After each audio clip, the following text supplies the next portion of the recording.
Well, welcome to another live stream, Paul. Yeah, welcome, Les. And absolutely howling down with rain outside. I don't know what it's doing in your part of the world, but it's not good. Well, seeing as I only live say about 30 mile away, so yeah, it's still Pretty much similar. pretty bad weather here in the UK, yeah. And first of all, I've heard that our friend Bob has actually got a new YouTube page, Paul. Yes, Bob And, Brown's got his new YouTube page up, and let's get people subscribing to it. And there's Bob. Yeah, so if you want to look out for Bob's channel, there it is. What do they call that one? The Out of Nowhere.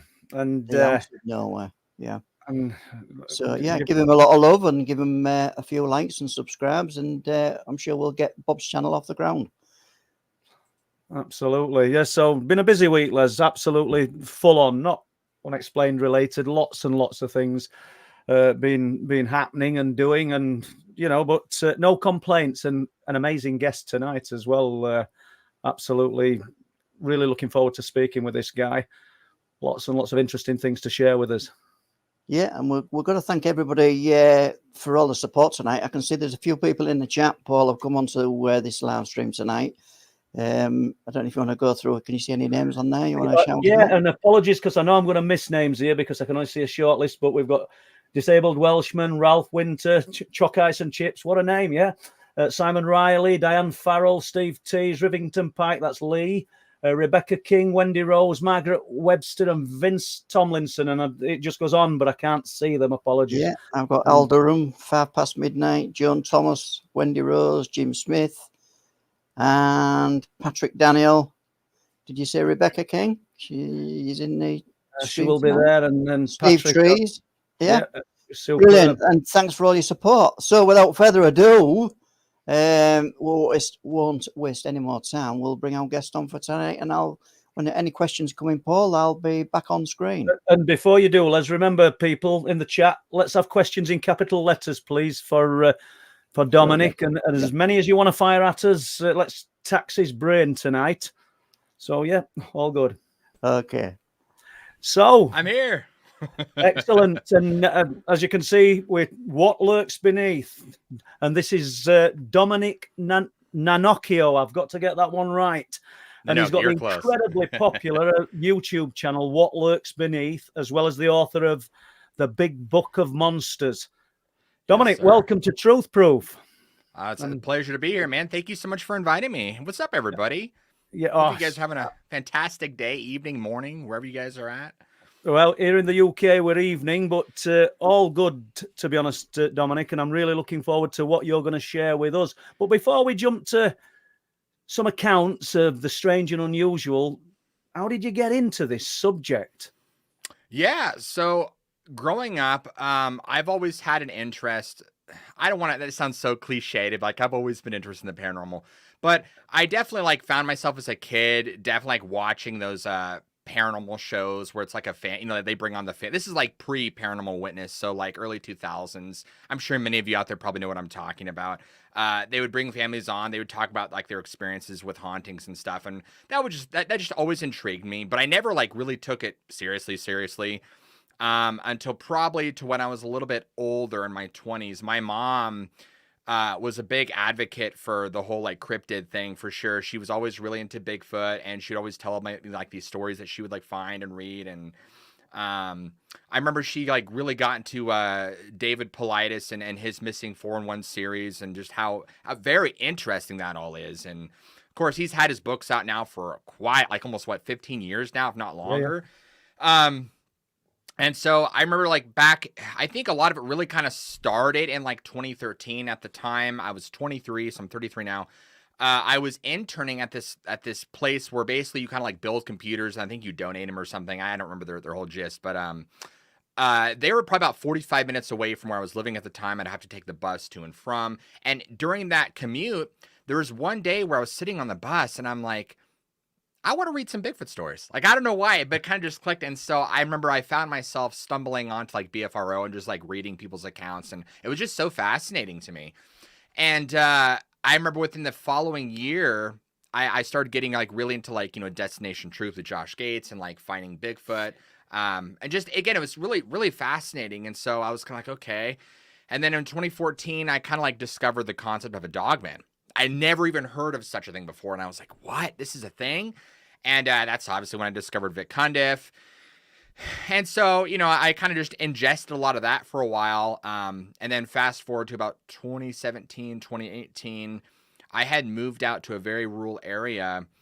And at the time I had a job that, again, was 45 minutes away from my house. And so at this shop that I worked at, I would close. So I would be leaving between like 10 and 10:30 at night. And so I needed some like listening material on the way back. And so sometimes I would do music, but other times I'm like, oh, like maybe I should listen to some like stories, but I don't want like horror stories. I want like stories. And so witness accounts. Yeah. Like that was way more interesting to me than like, like, oh, the murders in the house with a ghost. I'm like, no, I want monsters. Like, so I ended up discovering Dark Waters and Swamp Dweller.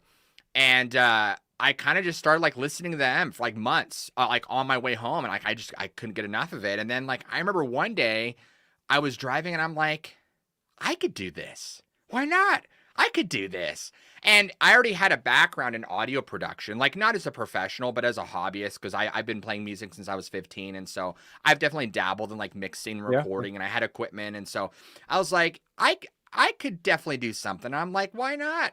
I always like to call myself a jack of all trades, master of none, because I have so many things in my life that I've dabbled in that I'm like, it wasn't really a thing. And so this is kind of one of those things. And I can remember the exact part of the road that I was on looking back and be like, what lurks beneath? Yeah, it'll work. I wasn't like 100% sold on it, but I'm like, yeah, it'll work. We'll see what happens.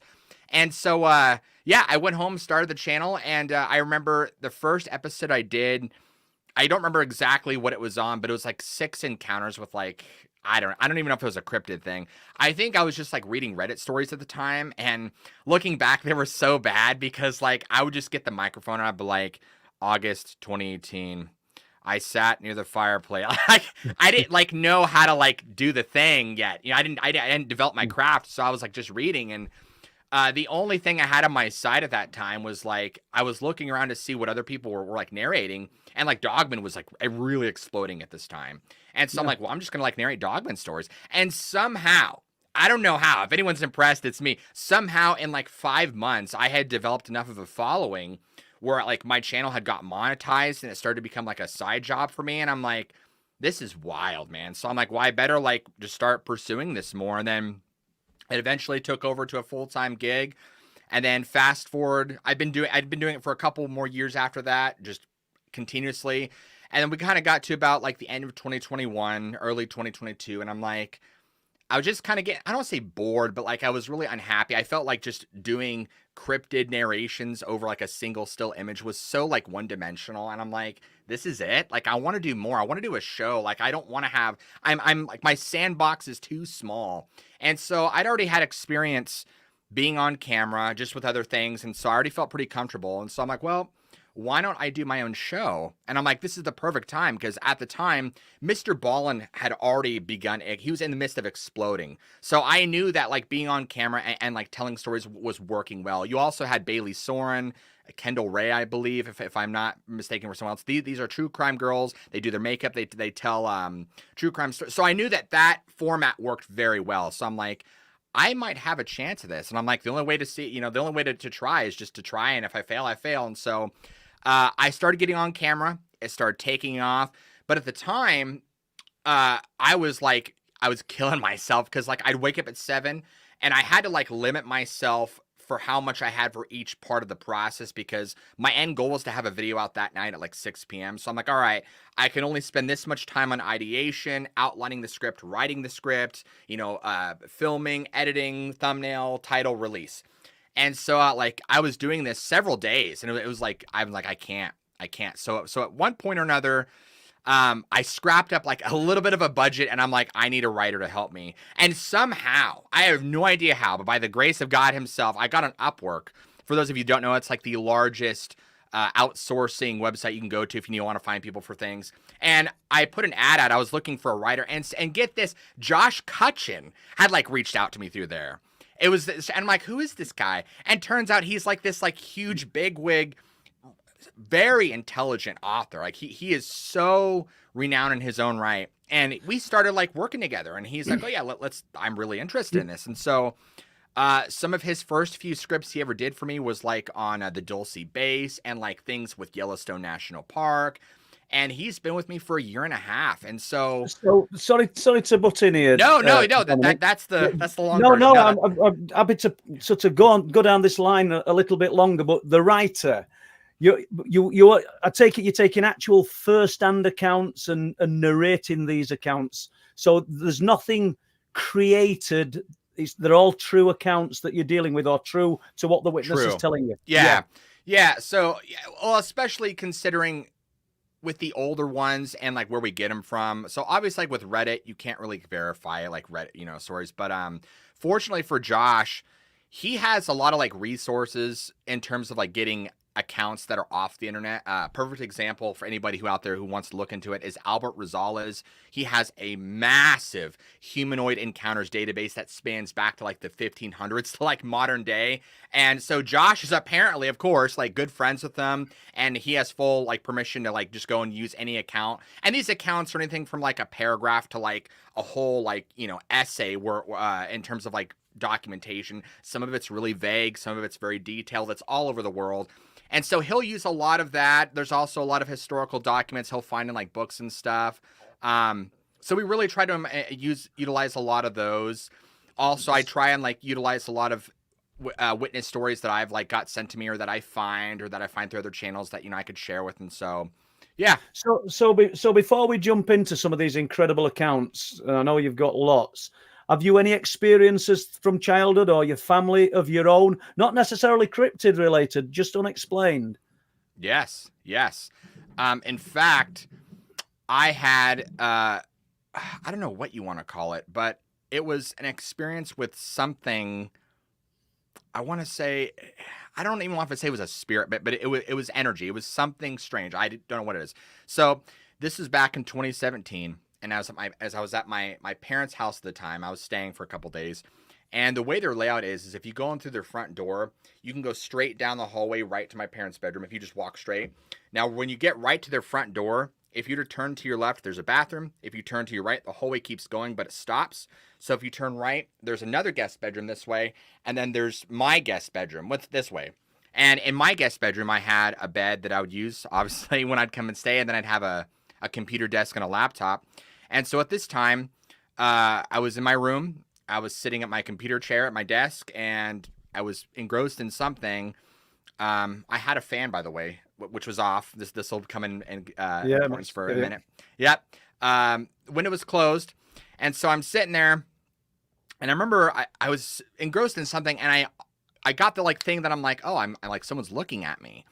Now, growing up, my dad's always been like a jokester, a trickster. He's always been the kind of dad who will slowly open the door, and creak and just like stare at you like this, and just be like, Dad, get out of here. And like we'd laugh and joke, and he'd leave. Like that's totally my dad. He still's that way.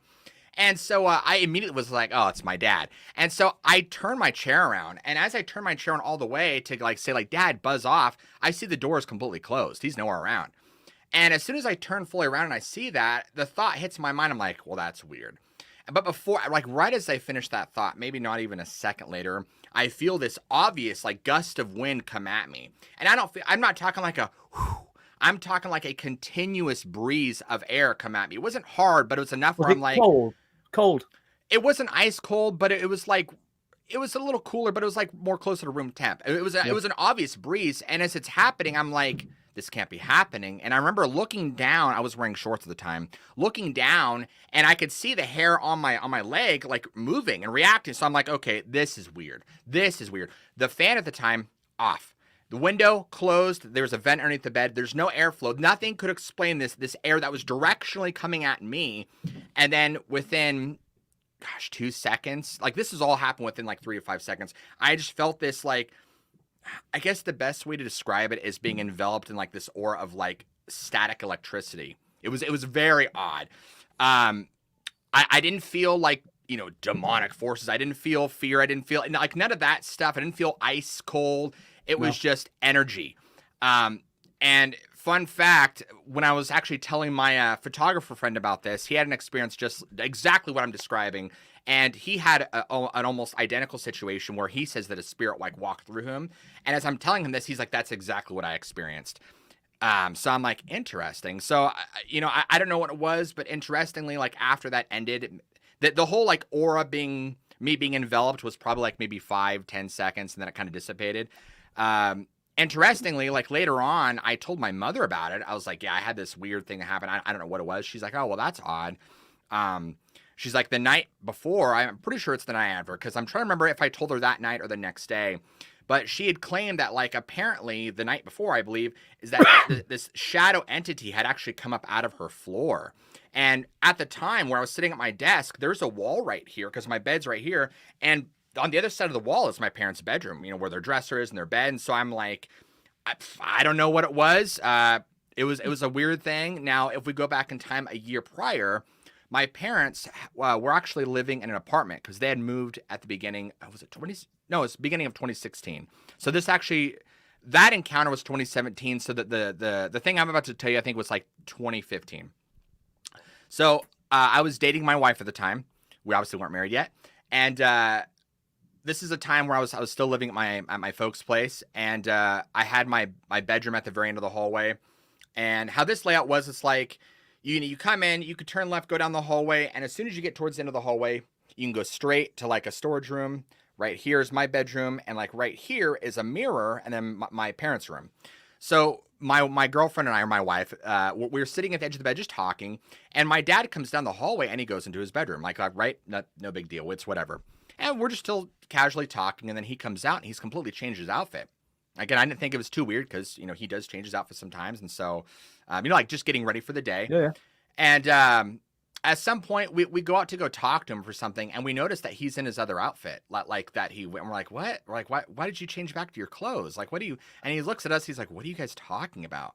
And my wife and I are like, we just saw you like 5 minutes ago come down the hallway and change your clothes. And he's like, you guys are whacked out. Like, get off the drugs. So we're like, no, like we legit saw you. Like, what? And so we kind of just didn't know what to make of it. Well, later on, my mom had come home. And we like talked to her like, hey, like we had this experience today, like, with my dad. And she's like, oh yeah. She's like, I've seen him too. Like, what? Also, and it was, so Dominic, it was your dad that you'd seen. We think it's a doppelganger. Yeah. I don't know. Yeah. And so I was like, that's weird. That's weird. The only other thing that had happened, there was one night, and this is during the 2014 to 2015 time. It was right around the same time that doppelganger thing happened. Same time period that all of this is happening. Yeah. I was sitting so again, we're still in the apartment. I was sitting at the dining room table that was out near the kitchen. I had my back facing the hallway. I was on my laptop, and I was in one of those wooden chairs. These chairs, you could like look them on Google. That they're pretty common. They're the ones where they have a space between like the butt portion and then the upper back. So like your lower back is exposed basically. Yeah. And I was just sitting there, and it was probably like 2-3 in the morning, easily. I'd probably say like 3 in the morning because I was like doing the night shift at the time. I was like a night owl, and I'm sitting there, and I felt this very physical poke, like right above my butt on my lower back, and it startled me so much I jumped up out of my chair and yelled. like I was like, whoa! And I turned around because I was like, I literally had thought that my dad had woken up, got down on all fours, snuck down the hallway to do, because that's totally something my dad would do. And so I was like, and I turned around, no one's there. And I'm like, okay. I'm like, this is weird. This is weird. And again, it wasn't like I felt some cold, bony, icy demon finger. I didn't feel any presence. It was just like a physical, like someone like poking, like, hey, it was one poke. It didn't hallucinate. It startled me. So again, that's the only time I ever felt it. It was weird. Yeah.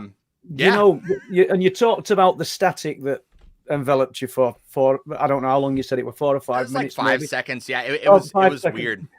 But that static seems to run across the board of the full spectrum of the unexplained. People talk about feeling static energy, or their hairs are stood up on end during a UFO sighting, all sorts of things. So it must be the same type of, we'll call it the exotic science that's at work. It's probably ancient, whatever it is that's at work, but it's the same kind of intelligence at work or science at work throughout the full genre of the unexplained, I think.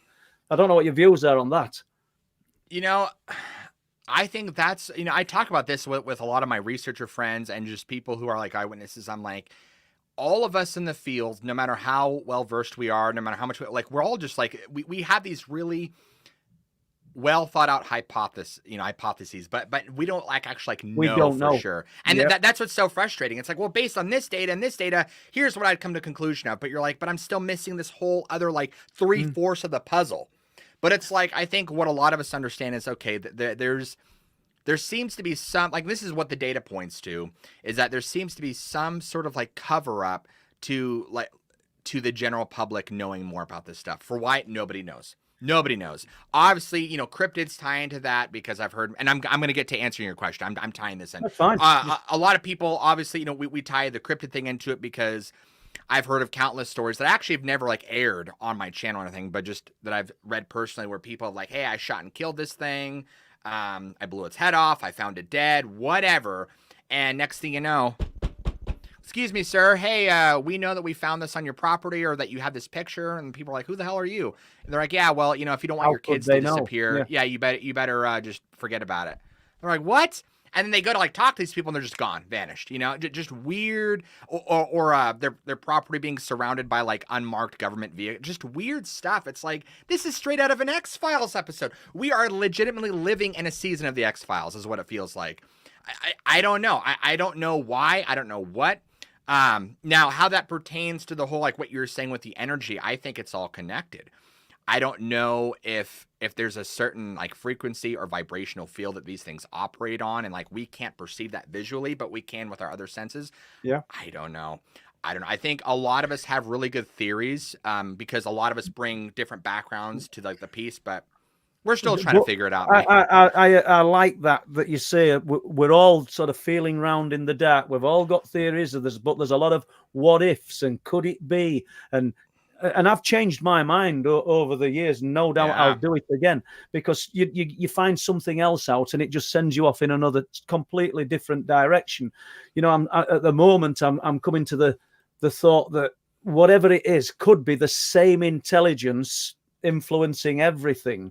And doesn't mean I'm right. Right. And I like to throw that one in because there's too many experts out there that aren't experts. And we're all just feeling round in the dark. But I don't know. Do you want to share a few of these incredible accounts with us, Dominic? Absolutely, yeah. In fact, whatever you like, the cryptid, the UFO, whatever you want to go with, we'll run with it. How about we have a little fun with this? How about we let the chat decide?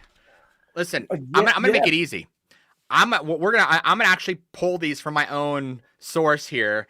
So a chat. Well, let's take a vote here. What do you guys want? I have 12 different categories. I'll just list them real quick. We can do aliens. We could do Bigfoot, Chupacabra, creatures, which is just anything that doesn't fit into the traditional category. Dogmen, flying humanoids, goatmen, reptilian, sea and lake encounters, skinwalker, thunderbird, or wendigo. So let's let them decide. We'll see what we come back with, and Les will hit us with it in a minute, and all good. So before we get to that, then what we're going to talk about, Amazon. Dogman on Amazon. Yeah, honestly, we want everybody to know where they can get that book, and we'll be going to that about 8:00. But Dogman, do you think it's just a play on words? Do you think we're dealing with what people in the past would have called the werewolf? That's such a good question. No, actually, and here's my reasoning with that. And people ask me all the time. They're like, "Oh, so we're dealing with werewolves."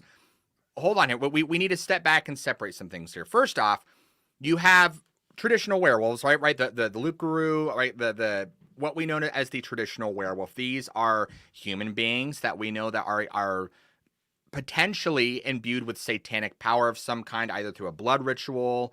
And if people hear that, they're like, well, I'm like, hold on. If you talk to people who practice occultism, voodoo priests, this is common knowledge to them. If you want to get this sort of power to transform, it's a matter of fact. This is what you do. So that they usually make some sort of exchange, generally in the form of blood, a ritual of some kind, and they get imbued with this power to do what I'm not exactly sure of. So they can transform, generally under a full moon. That still happens apparently to this day, that people still partake in these rituals. Again, I'm not super knowledgeable, but I do know that much. Then we have what I believe, correct me if I'm wrong, but we have what's called cynocephaly. These are entities, beings that are just they're humanoid dog. They don't change, they don't shapeshift, they are what they are. And there's a huge, I don't want to say debate, but there's definitely factions of beliefs where people are like, oh, they're just flesh and blood. Oh, like they're solely spiritual. To me, I definitely fall on the spiritual side. And here's why. It's because I believe that they are spiritual beings. They can come in and out of this plane. And then once they're here, they have to operate within the physics and laws of this plane of existence, right? They need to eat. They need to, they'll leave prints behind. They could be killed. Now, obviously, this is just a theory. Like I can't say I know for sure. It's a theory that I subscribe to. I've said it could have been me talking seriously, because you're saying much the same thing, and a lot of the Native American Indians believe that as well, don't they? They're just creatures that slip in between. Slip in and out of our sphere of existence. But sorry, I cut you off there. No, it's great. Josh Turner was the one who actually, like, him and I talked about this, and that's what Josh Turner subscribes to. And like, honestly, I don't want to say it's like he converted me to that mentality, but like I kind of believed that, but like he made it a lot more believable when he started talking about how it's like, it would make sense that obviously, if there is a God, which I believe there is, that there's spiritual laws in place that they have to follow, us being humans. We don't know what those are. But there's because people always say, well, how come Dogman didn't break through the window and kill you? How come it? We don't know. Obviously, that there must be laws in place of people and times and places that they can and can't get to, that they can and can't harm. We don't know why. And so it's the only thing that makes sense, because you hear these horrific stories where like people are killed and ripped and torn in pieces, but yet other times where these things were just sent, they could have reached through and grabbed you and murdered you, but they just wanted to invoke fear. Yeah. And so I'm like, why? Like, I don't. So when Josh kind of like explained to me that side of things on how like that could be a thing, I'm like, that makes sense. That's where I stand. Obviously, again, I could be wrong. I don't know at all, but it would make the most sense to me in terms of what they are.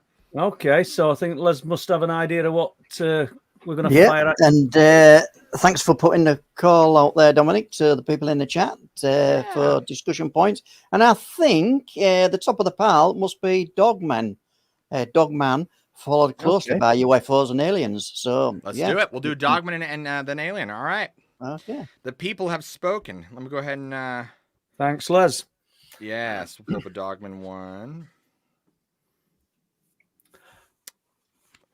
Let's see, 109. By the way, for people who are interested in this, there's over 150 accounts in this thing. There's a lot going on.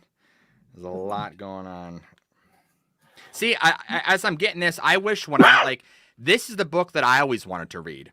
And for whatever reason, like, nobody had this. Like this didn't exist. And it might, but I don't know about it. But everything is like anecdote, like, accounts here and there, but it has all this other information. I just wanted stories. Like, I just wanted, that's why it's the big book of monsters. So if you guys got the monster itch like I do, like this is, it's just encounters. That's all it is.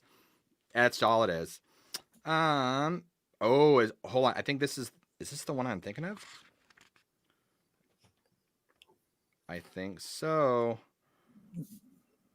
And some of these people who give you the accounts, do you ever visit the locations where they claim to have seen these things?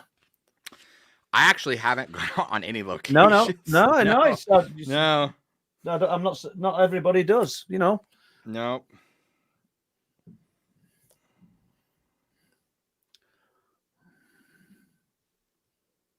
Okay. I was going to try and like skim through and find a good one for you guys, but if you guys want to do it, I'll let you guys do it. I didn't want to what is this one?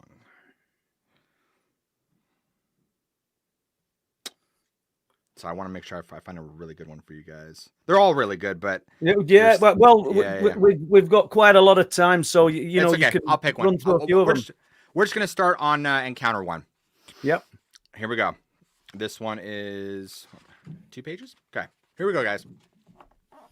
This is encounter one, submitted by Dwight. Time, I actually don't know if that's a real name. That's just what they gave me. Time is circa 2011, 2012. Location is Idaho. I wanted to share a dogman sighting that occurred in Idaho. I've been checking out your site and others regarding these cryptids for the past few years. Now, I can't say what year it was but for sure, this happened sometime during the 2010s, maybe 2011 or 2012, if my memory serves me correctly. I was working night security for a business in Meridian, Idaho. My job was to patrol the grounds 1 hour before dusk till an hour after dawn. Make sure no one was on site who wasn't supposed to be there or causing trouble.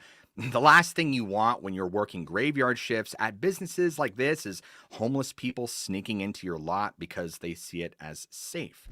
So I patrolled around 6:30 p.m. to 6:30 a.m. in the winter, so it got pretty cold. The summer months were more difficult because of the mosquitoes and other insects, but I liked working at night. Besides, you don't get many people messing with your business during this time frame, which is always a plus when they have expensive equipment on site that shouldn't be messed with. It was a clear night, so the moon provided enough light to see where I needed to go. Now, most of the time on this job, it was spent making sure no one sneaked in behind buildings or into areas we didn't often use, if that makes sense. Anyway, as I got closer and closer toward midnight, things started getting pretty dead for me, besides an occasional car driving past. I was walking around the back of the building when I heard a sound in front of me. A person running across my parking lot? That was what it reminded me of, so I went to investigate. Now, as I came around the front of my building, a sizable wolf-like creature was under the light. Now, I could see it clearly because of the light above the entrance to my business. This thing was huge, easily over 6 feet tall, and at least 300 pounds. But that's just an estimate as far as height goes. It had long, skinny arms with pointed claws on its hands, or paws, whatever you want to call them. The head was like a German shepherd's, just big and long, and it also had the ear shape, but was more prolonged than average. It didn't have any hair on its face or ears, though, which I thought was pretty strange looking. Its eyes were a deep yellow with red around them, almost giving off this orange glow in color. The teeth looked more like a crocodile's. That was what they reminded me of. Its nose was flat and its face was less pronounced and flat. It was hunched over, but it wasn't by much, though.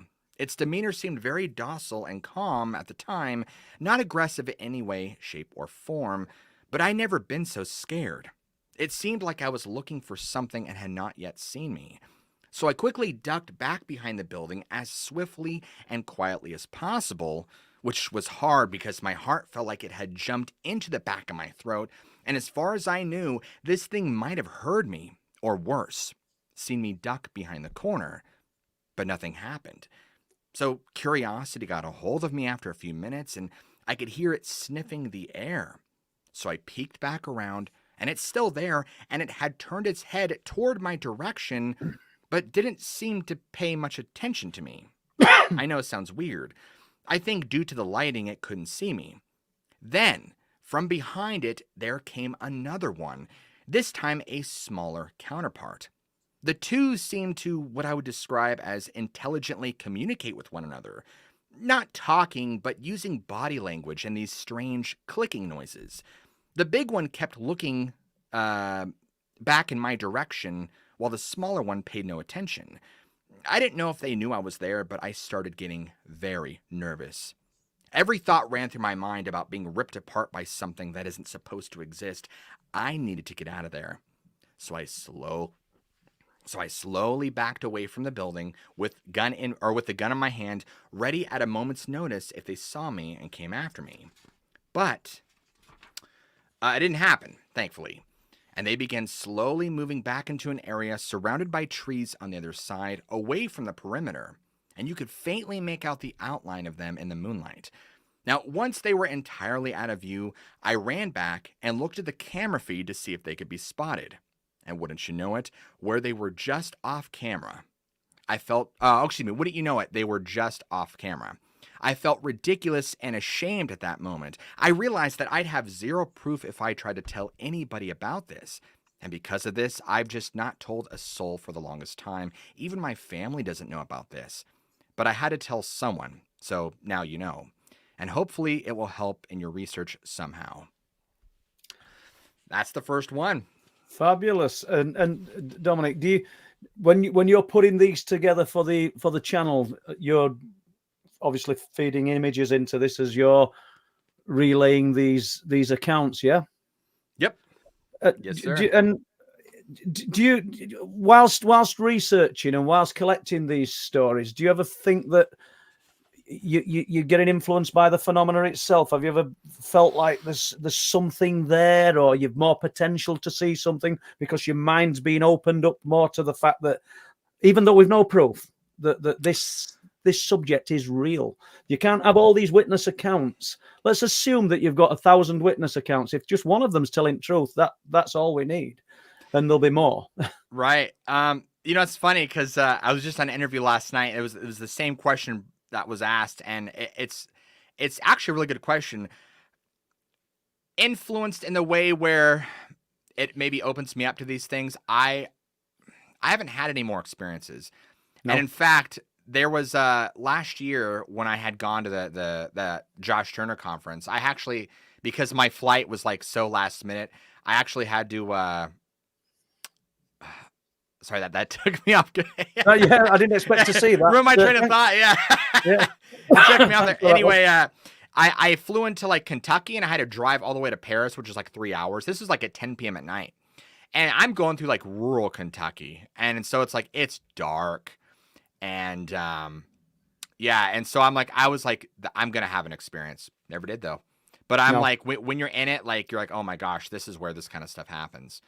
Yeah, so this video, I'm not exactly sure which one this is, but my editor, Peter, so him and I both use Midjourney and DALL-E 3 to get a lot of these images, and I know a lot of people are anti-AI, but honestly, in terms of like using these as tools to visually tell a person's story, it works really well. Obviously, like stock footage like this doesn't always tell the story accurately, and it's very limited, and unfortunately, we're in a niche where there's not a lot of like visuals to like aid the story. So you need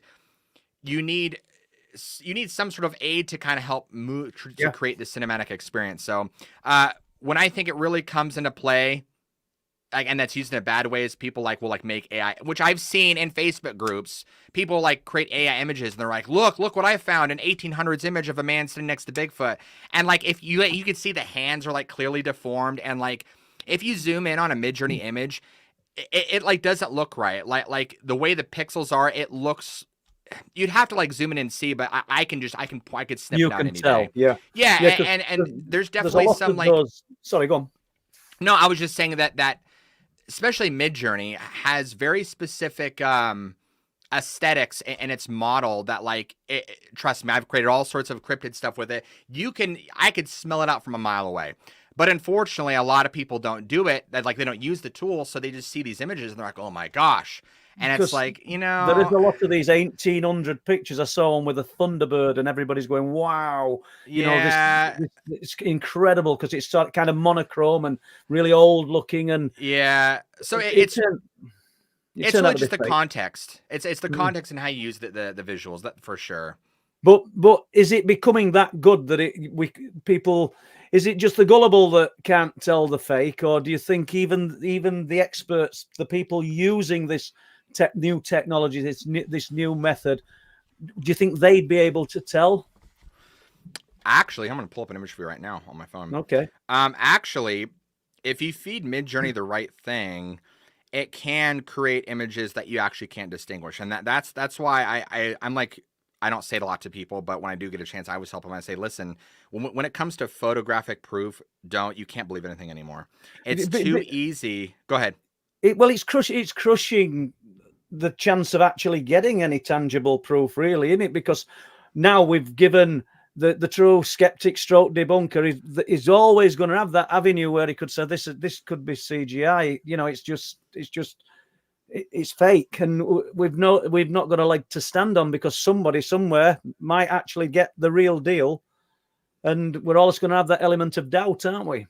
I guess it's kind of hard to. I can't really get it to show up on my phone well because there's stuff in the way that pop up. I don't know if you guys. It's a thumbnail that I designed. If you can really like tell what it is. Anyway, if you feed it the right things, it can recreate like the look of like a webcam or things like that. Obviously, for visuals, it can work really well, but this isn't like secret, not like this is common. Not anybody could do this. So it's again, unfortunately, it's when people use these to pass these off, like, look at this thing that this hunter took. And you're like, come on, man. But again, like, if I didn't have the text on this thumbnail, like, and you sent it to me, and you're like, oh, look what was captured. I mean, at first glance, I'm like, that's terrifying. But if I spent some time analyzing it, I might be able to pick it out. You'd be able to pull it apart. Yeah. So if you could experience one part of the unexplained, just throw it net wide. You might be cryptids, but what would it be? You could sure, obviously, and come out alive. Honestly, I know I'm like wishing for death here by saying this, but I think, gosh, I don't want to like wish this on myself, and like I almost don't want this, but in a way, like I kind of am curious. I do kind of want to see a cryptid of some kind, whether it be a dogman or like Bigfoot, just so like I believe they exist, but it's like they're just like, oh my gosh, like I'm part of the club. Like I know everyone in the club is like, you don't want to be a part of the club. It's not a good club to be a part of, and I get that, but I'm like, there's just something.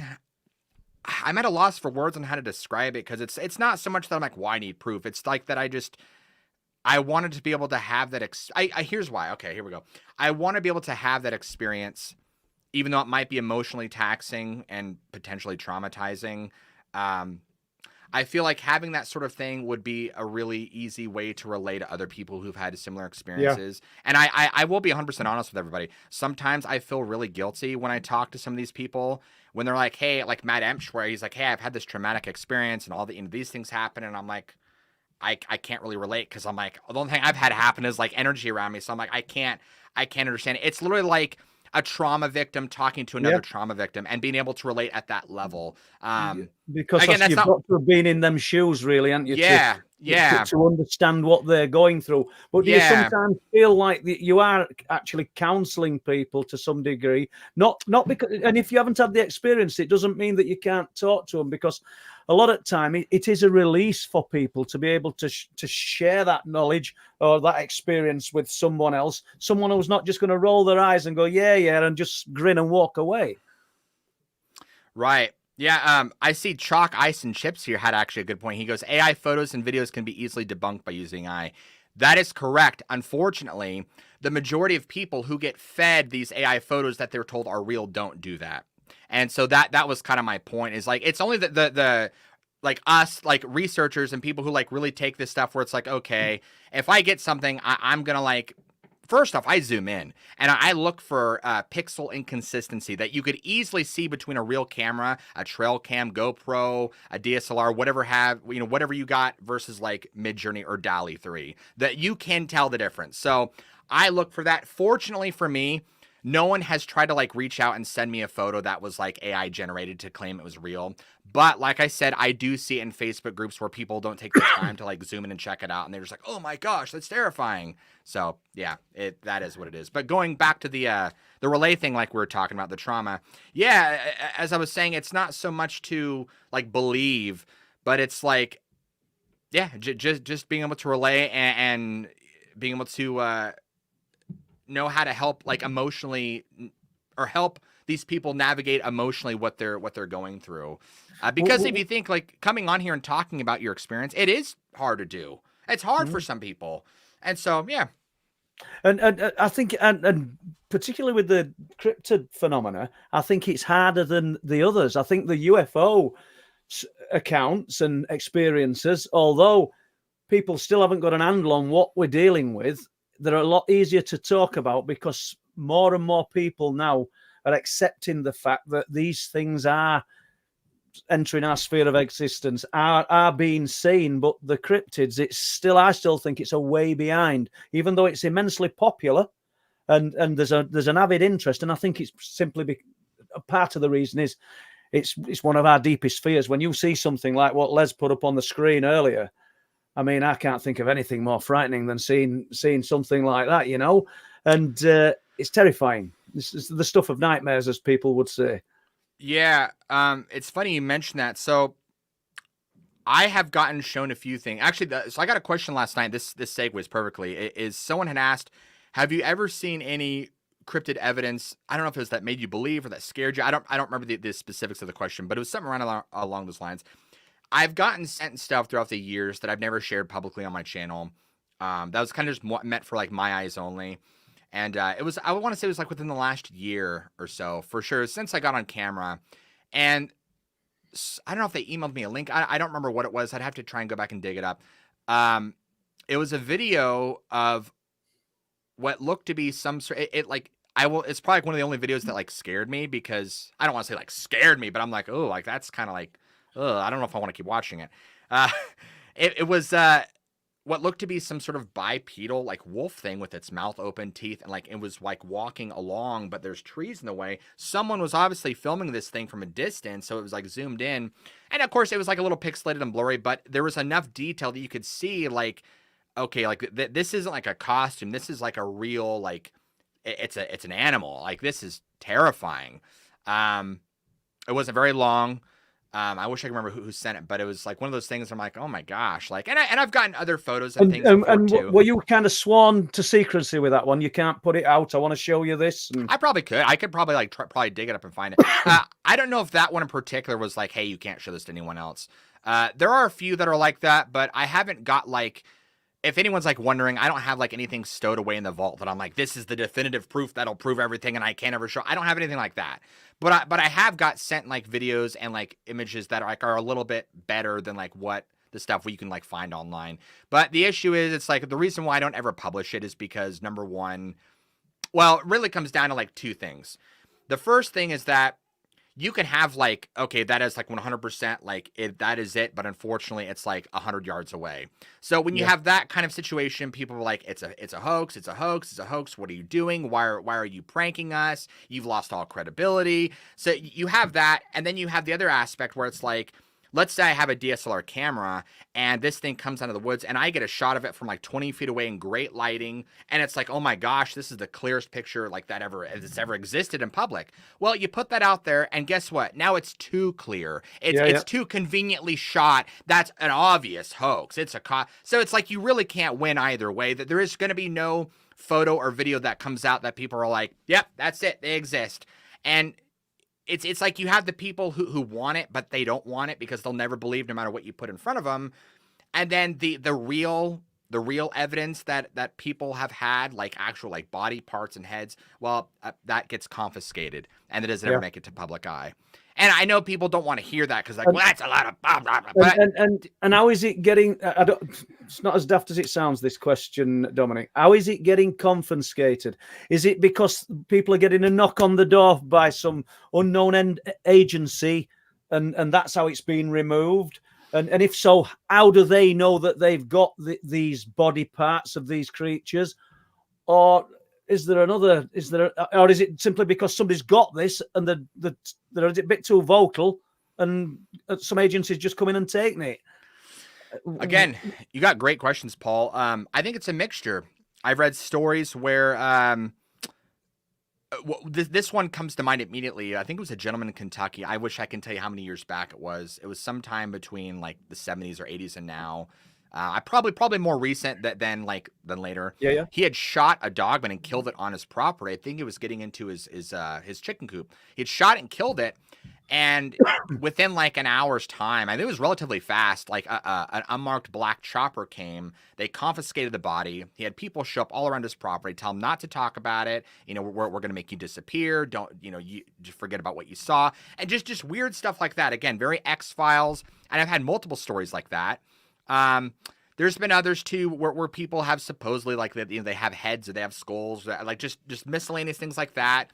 And they start talking about it. They start showing it off. Next thing you know, they get a knock at the door. So there are things like that. And then the people who like legitimately did kill one, they keep a hand, they keep whatever. They don't talk about it. They don't tell about it because they don't want to put a target on themselves. So it's really this like double-edged sword of like, so what does that tell us? It's like the unmarked helicopter, we'll assume this is correct, is shot this dog man, as you're saying.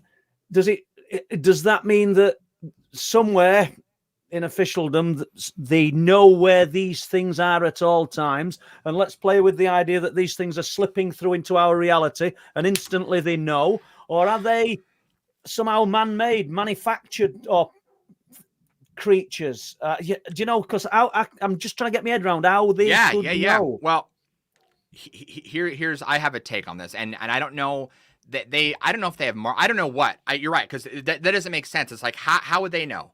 Yeah. How would they know? But actually, this is going to be really interesting for everybody. This is some, I'm dropping some juice right here for you. The first thing I want to talk about is the Joe Barger experience. Anyone who hasn't heard or seen the Joe Barger, he did my show, but he's been on like Tony Merkel show. He's been on quite a few. Anyway, for those that don't know, Joe Barger was a truck driver who at the time was up in the Manistee National Forest. This is like back in 2016. And long story short, he had pulled over to check his tire pressure, I believe. He gets back in his truck and starts going up this grade. Obviously, if you're driving a big rig, you're hauling a lot, you can't just like floor it to 60, so you kind of got to work your way. Yeah. And he looks over, and this massive looking wolf head is like right there in his passenger thing, and it's doing this because it's like looking at him, but it's looking down like it's trying to actually like find a way to get in its truck. And he had the window, I don't remember if he had the window down. I think he did. And it was trying to reach in and like open the door to get to him. And so he had I believe he had a 45 right here. And so he picks it up and he shoots it right in the eye orbit and blows its brains out. It falls down in the weeds, and it starts to do the what do you call it? It's like the death. Someone help me out here. It's like where the body starts to seize up and lock up, and he could see it in the rearview mirror. It fall back and it goes down to the weeds. And I want to say he circled the area again. 2 people were there. There's this is just the really condensed version. You guys can go check it. You find his story out. Just look up Joe Barger. What's this guy? Joe Varga. Joe Barger. Yeah. Varga. And I actually met up at the conference both times. Really genuine dude. Before I go on, I will say that I believe he's being really authentic. I had a chance to sit down. So actually, at Josh's last conference, I spoke to Tony Merkel. Him and I started hitting it off. We were sitting down talking, and we were talking about Dogman. And Joe's standing right there. I didn't know who the guy was. And we're talking about Dogman. He's eavesdropping, and he's like, "Hey guys, like he's like, I shot and killed one of these things." And we both look at him. We're like, "Wait, what?" And I'm like, "Please sit down and like tell us your story." And he's like, "Okay." And so he just sits down and he's like, "Well, here you go." And it wasn't like he's like, "Hey guys, want to hear my story?" He was just like, "Oh, like I shot and killed one of these things." And is he? What he had? Obviously, I want to continue with this, but what he at the conference then to gain knowledge, not to share a story or talk. Correct. Yeah. He didn't even really want to talk about it just because it was so like traumatizing for him. And so so after that happened, like a year, I want to say like a year later, anyone can clarify this with Joe. Apparently he gets like accosted and like, I don't want to say kidnapped, but detained by these unmarked vehicles, government agents. He gets taken to this unknown location. He has no idea what's going on. And they basically tell him, they're like, "Look, you killed one of our assets. And if we also know that you've been talking about it." And he's like, "What are you guys talking about?" And he's like, "If you don't stop talking about it, we're going to make you, a lot of things could happen. Like, what if you end up pissing dirty for your UA, for your trucker's license? We could freeze your bank account. All sorts of things could happen." And so he after that, it really spooked him. He just stopped talking about it for years.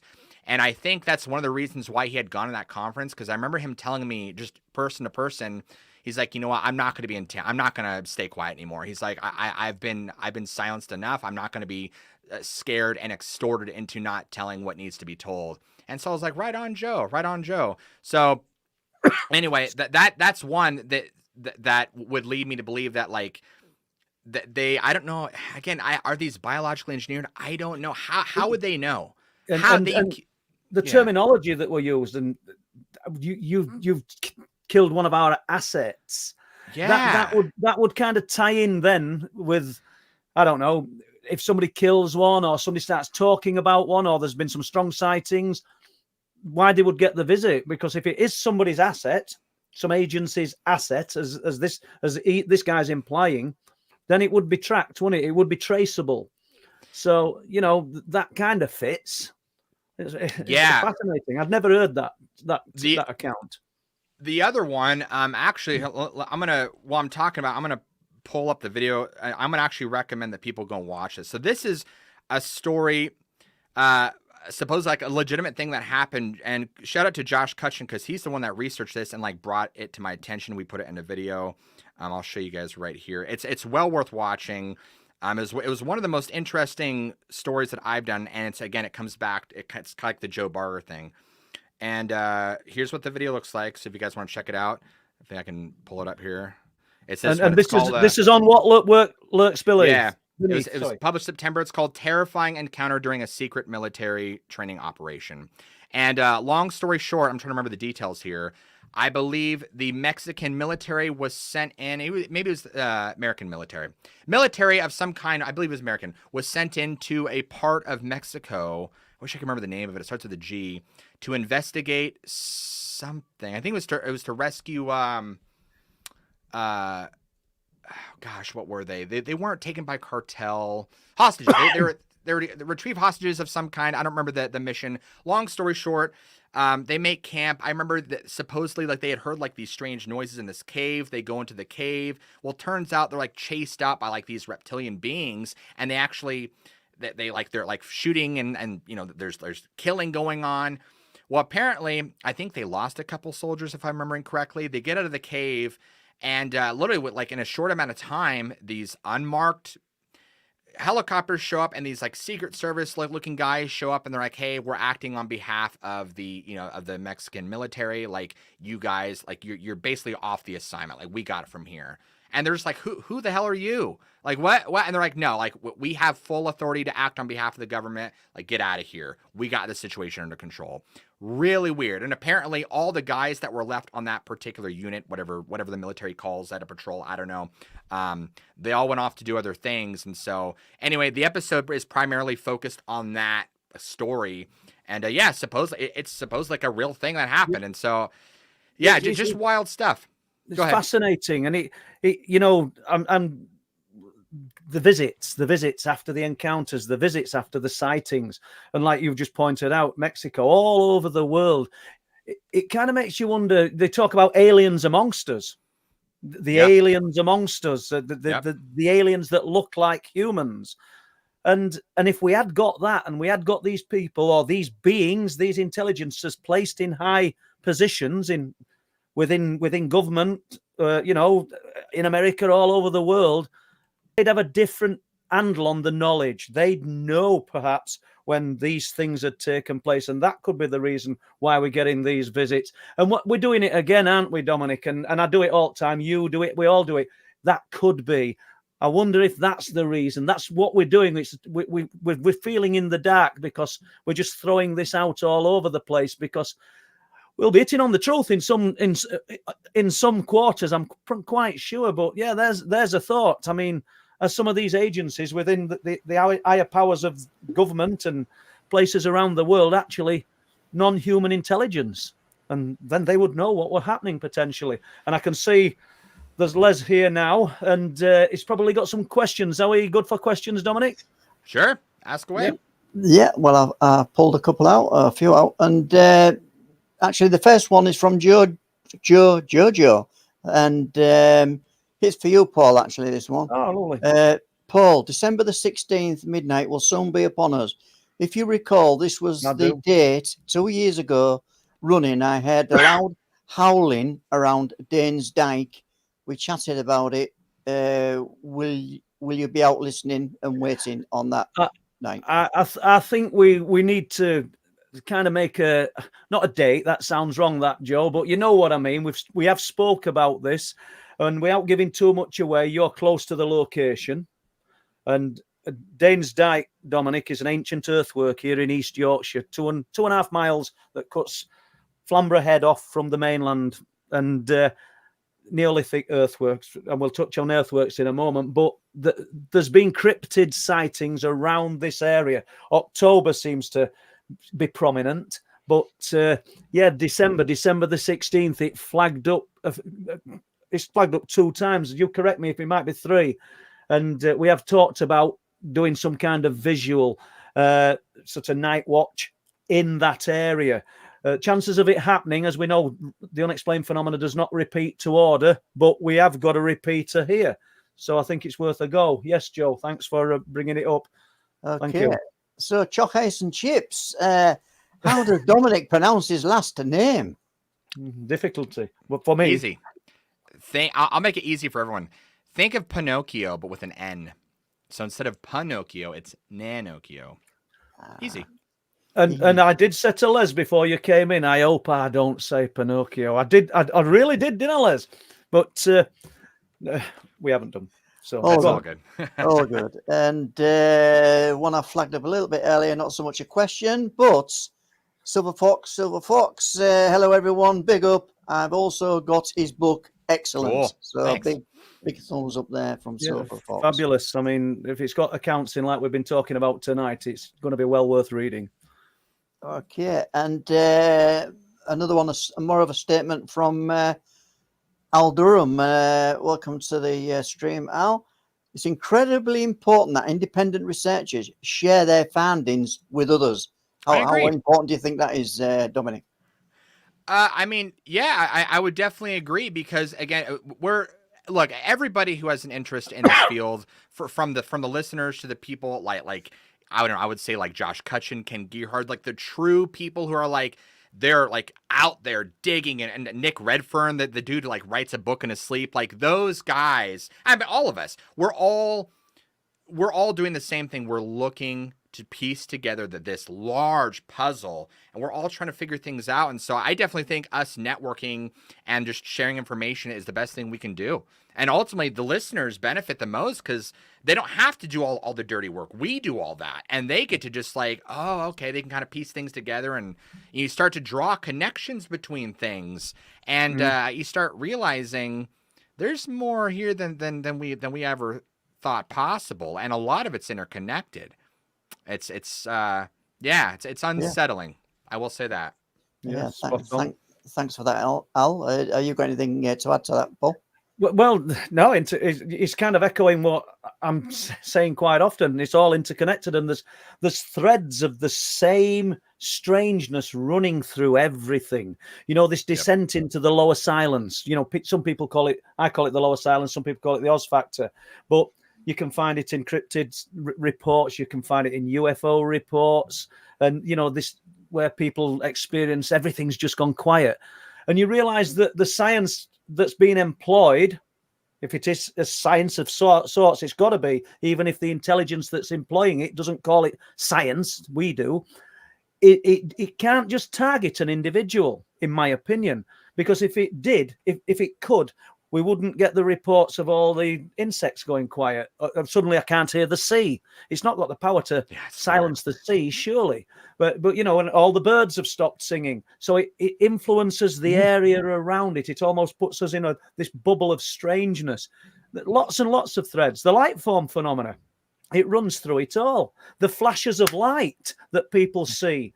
And then suddenly we realize that we've got missing time. The crack of a branch during a cryptid encounter channels the witness, whilst, I don't know, the strangeness is enveloping. It's like, watch this hand, but the magic's happening in this. You know, there's so many threads of the same running through it all. But what you said is great. The sleight of hand. Yeah, that's something that's been maneuvered on us, the general public, for God knows how long. You know, like since we've been deceived. Yeah. If you look into like a lot of Freemasonry, like their whole, I can't speak on this because I'm not very educated on it, and there are many, I'm sure, of you in chat who are far more educated on this than I am, but they're just one example of like, hey, you know, we craft a narrative that the general public will believe depending on like our position in power and authority. And it's like, this is what the matrix of what they're going to believe in, and things outside this box we can twist, deceive, misconstrue, whatever we need to do to make sure that this veil of what they believe is reality stays that way. And they'll do whatever it takes, even if that means silencing people. Why do you think they want to silence us? Is it just to keep us dumbed down? Do you think what they know, do you think we couldn't handle, or do you think what they know would give us the power that they've got? Right. Obviously, I'm giving like really condensed answers here because it's hard to answer this stuff in like little bits here, but I'm doing my best here. Why?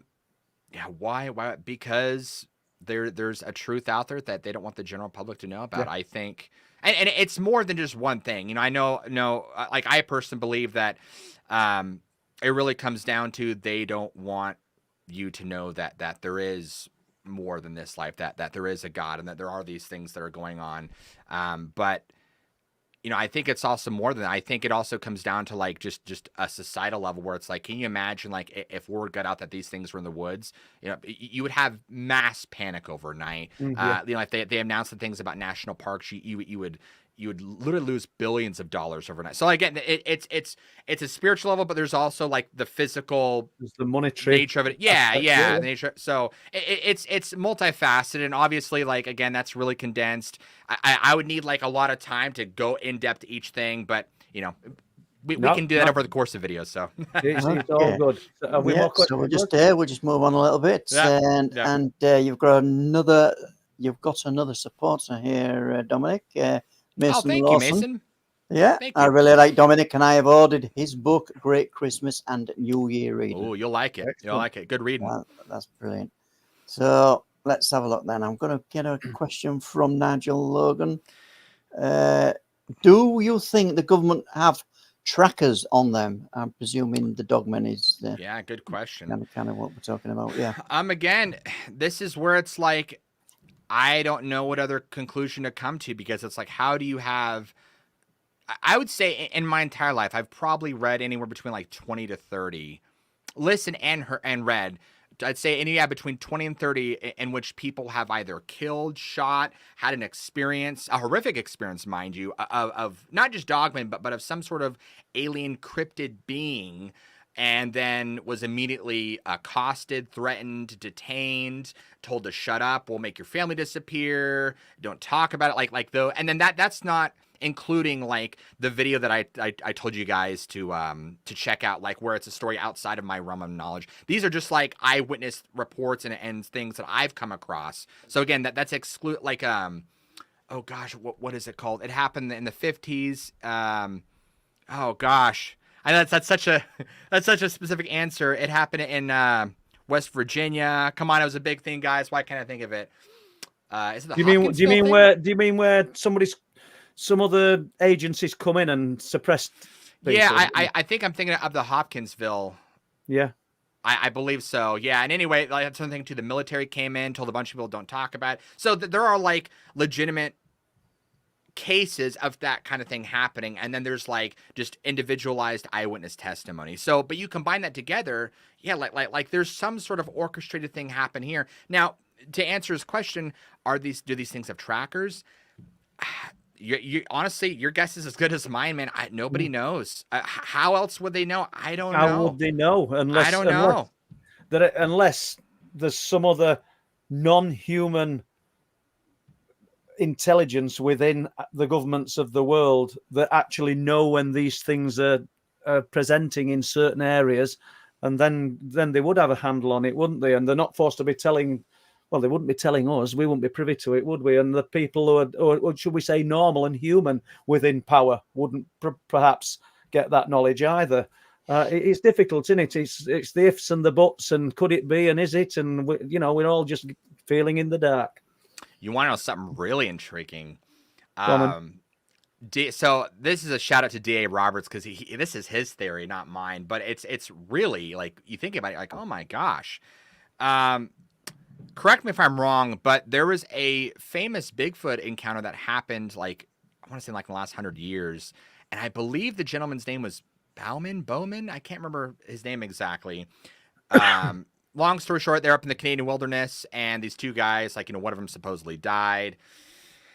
And the one came back, and he had all these details about what had happened. Well, D.A. Roberts suspects that the Bowman guy, I think it's called the Bowman incident. So again, correct me if I'm wrong, I may have the name wrong, is that Bowman is actually Theodore Roosevelt, because that Bowman was actually one that was killed because he has all these like super specific details about like where they were and what happened, and like to almost a ridiculous degree.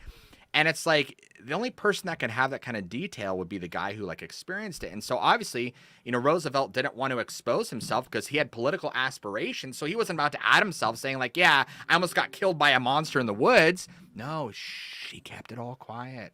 And what do you know? Guess what happens next, guys? He establishes the national parks. Now, you tell me, what the heck is that about? Obviously, there's a lot more to that story, but again, condensed version. But yeah, it's just like, you think about it, it makes you wonder, like, okay, something's going on here. You know, why was he so intent on preserving all of this, you know, mass acreage of land? Like what? Of course, it was, you know, preservation, but I'm like, I think, you know, you got to read between the lines and think of what's happening. So again, it's just a theory. No, we'll never know the truth, unfortunately, but I think it's a darn good one. So yeah, shout out to DA for that one. Okay, right. I've got a question from Kathy McSheffrey, and it's nothing to do with your research or your writings, Dominic. But here's the question. Question: has anyone ever told him he looks like Haley Joel Osment? Yes. Yeah. Yeah, Dominic. Yeah. When people ask me that, they're like, you know, they're like, they'll say different things. Yeah. We have the same eyes. We both look sad. I say my joke is that I have resting sad face. We do look similar. Yeah. So I always tell people, and people are like, "Hey, is this Haley Joel Osment?" I'm like, "Yeah." I'm like, Bruce Willis wouldn't do the sequel to gosh, what is that movie called? That I can't think of what it was called. Sixth Sense. You know, I was like, I want to do the second one, but he wouldn't do it, and people like have believed me. So I'm like, I should stop joking about that. So good. Okay, so yeah, at this point we'll do a little bit of advertising, promos, etc., and we'll. If you can start with talking about the Big Book of Monsters, then we'll put that on the screen for people to be able to buy, and tell us what formats they can buy in. So as far as I know, you can get it in Kindle, paperback, and audiobook. Unfortunately, guys, I did not narrate the audiobook. I know it seems so like, how is that possible? Honestly, my publisher approached me about it about a year ago, asked me if I'd like to do it. To be honest, guys, I just didn't have the time. Audiobooks are a very intensive, long process. I just was like, you find somebody good to do it. So I've listened to it. The guy who does it, I think, does a pretty good job. So maybe if I have the time, I'll do the second volume. By the way, I saw somebody ask when does volume 2 come out. I feel terrible about saying this, but I haven't even started working on it. I think I've just been kind of like letting more stories collect. If things look good, it'd be cool to have a 2024 release. Although we can't guarantee that, but it wouldn't take long to throw things together. I think the biggest thing is just, you know, kind of like collecting them or putting them together and then cleaning them up grammatically, because some of them are like terribly written. Like it's like you can't even say. So it's like you have to keep the actual like verbiage and the tone and style intact, but like add grammar and clean it up. So yeah, there's a lot of that. But yeah, so hopefully 2024, fingers crossed. But I can't, no guarantees. And then obviously you have your YouTube channel, which is called is in your name. What Lurks Beneath? Yeah. And how many videos have you got on there? You've got quite 1,500. Yeah, that's it. Yeah, you've got it. Yeah, 1,500. And there's the one you were talking about.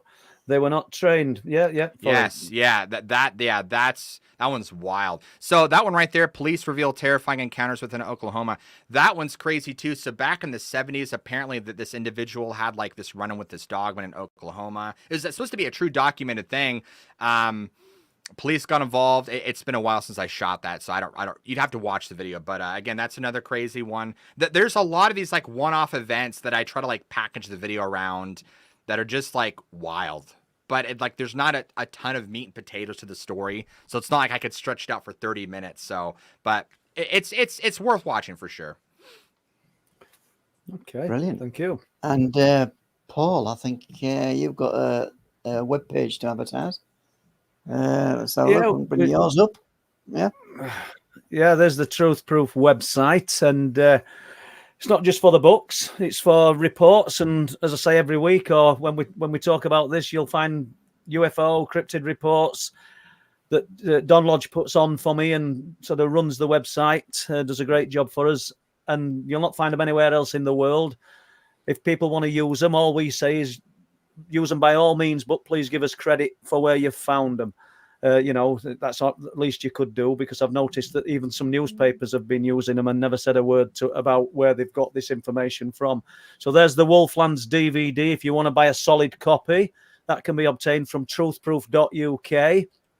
And the books, all the paperback books are on truthproof.uk as well. And the Kindle versions of the books are on Amazon. And you can also go to eBay if you want to buy the books on there. Some nice Christmas reading for people. And if you don't want to buy books, read reviews, and that'll tell you all you need to know. So I'm not the greatest salesman in the world, but I know that if you read reviews, you might be interested in buying them. But wait, there's more. There's more, yeah. And we'll just pop back to our good friend Bob Brown's YouTube channel. I think he started that last night. I think he's doubled his subscribers with mentioning his channel earlier on in tonight's stream, Paul. So yeah, superb. Well, he kicked it off last night, and I helped him a little bit in week, and everybody knows Bob. He's come out with me for years into these strange and spooky locations, and no doubt he'll be doing that a little bit longer, I hope. And everybody knows Bob, and he gets some great guests on what used to be Over the Rainbow, his old channel, weren't it? But good luck to Bob and more strength to him. So, have we more questions? I've got a question from Keely Haravi. Sorry for Haravi. Hi fellas, what's the weirdest thing you've ever encountered? And keep bringing forth the truth. You're doing great. And you guys should go first. Well, to be honest, there's lots of weird things I encounter, to be truthful, but I got an incredible story that I might have touched on the other week, and we put it up in one of these shorts. And I was going to talk about it anyway, because I want Dominick's views on this after we've answered the question. Where we're going back to the year 2000 to 2002, and two guys who were golfing on the driving range at the Links Golf Course in just out of Bridlington, about 4 miles away. Early evening, just getting dark. He's borrowed his dad's car, and he's come with his friend after work. Oblong area, trees to the right, trees to the left, and obviously to the bottom, and boards going all the way down. It's signifying the different distances where they're going to drive these golf balls. And he observes something to his right-hand side that's white and moving about in the trees. And it comes out of the trees. And I know I've told this, but I just find it so creepy and strange. There's no muscularity to it. It's almost sort of smooth, pipe cleaner type arms and legs. He described it as looking like marble with a grey tinge, but no eyes. Didn't see no eyes at all. And it stops on the edge, just out of the trees. And he isn't aware if his mate's seen it yet. And he's frightened. In his words, when he relayed this to work colleagues back in 2007, because it was a work colleague that told me about it, one of his former work colleagues, and I've managed to trace the man and get more details.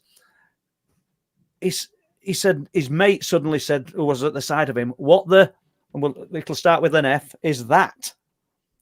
He said, I've no knowledge of how it did it, but it turned around and looked at me, and I never even saw its head turn or anything because I couldn't see eyes, but I knew it was looking at me, and it's about 100 yards away from us.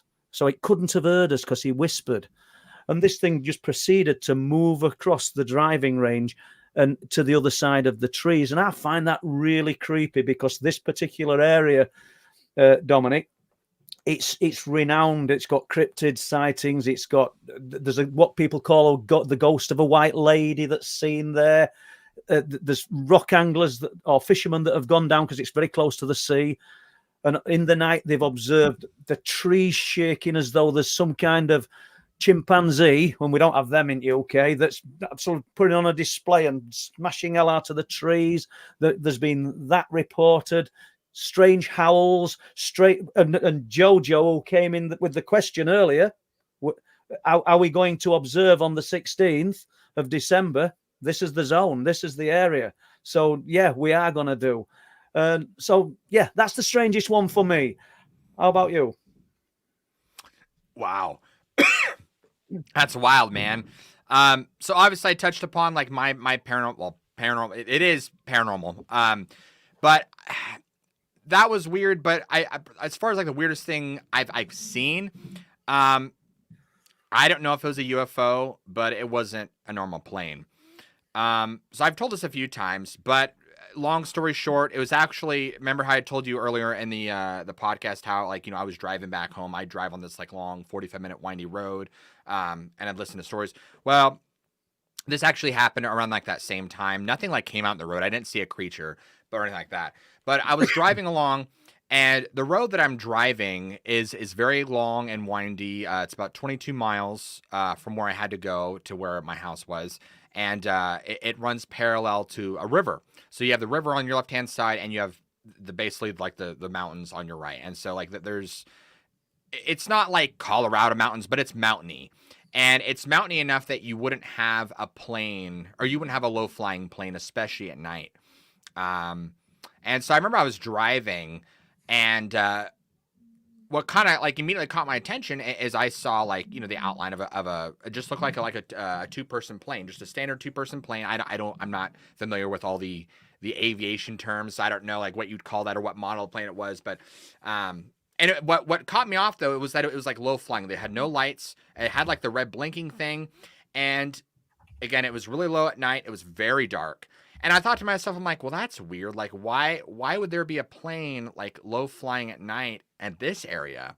And it was really low to the ground. Like, that's what really like caught me off guard, is it was really low to the ground. I'd say maybe like no more than like a couple hundred feet. I mean, it was low. I'd say maybe like 300 feet.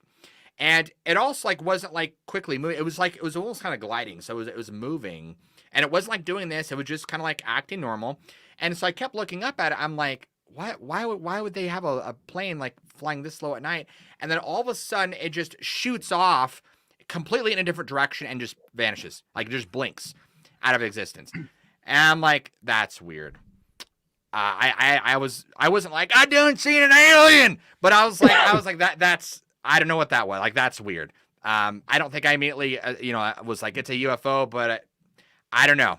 So, yeah, make of that what you will. It did something that was physically impossible. Because if you think if a plane's going this way, it's impossible for it to keep its orientation and then shoot off while staying straight, shoot off over here at like ×5 the speed and vanish. So yeah. I'm like, maybe it was a military craft that they were experimenting. That's the only thing I could possibly think of. I don't know. So there you have it. The weirdest thing I've seen. Absolutely. Absolutely brilliant.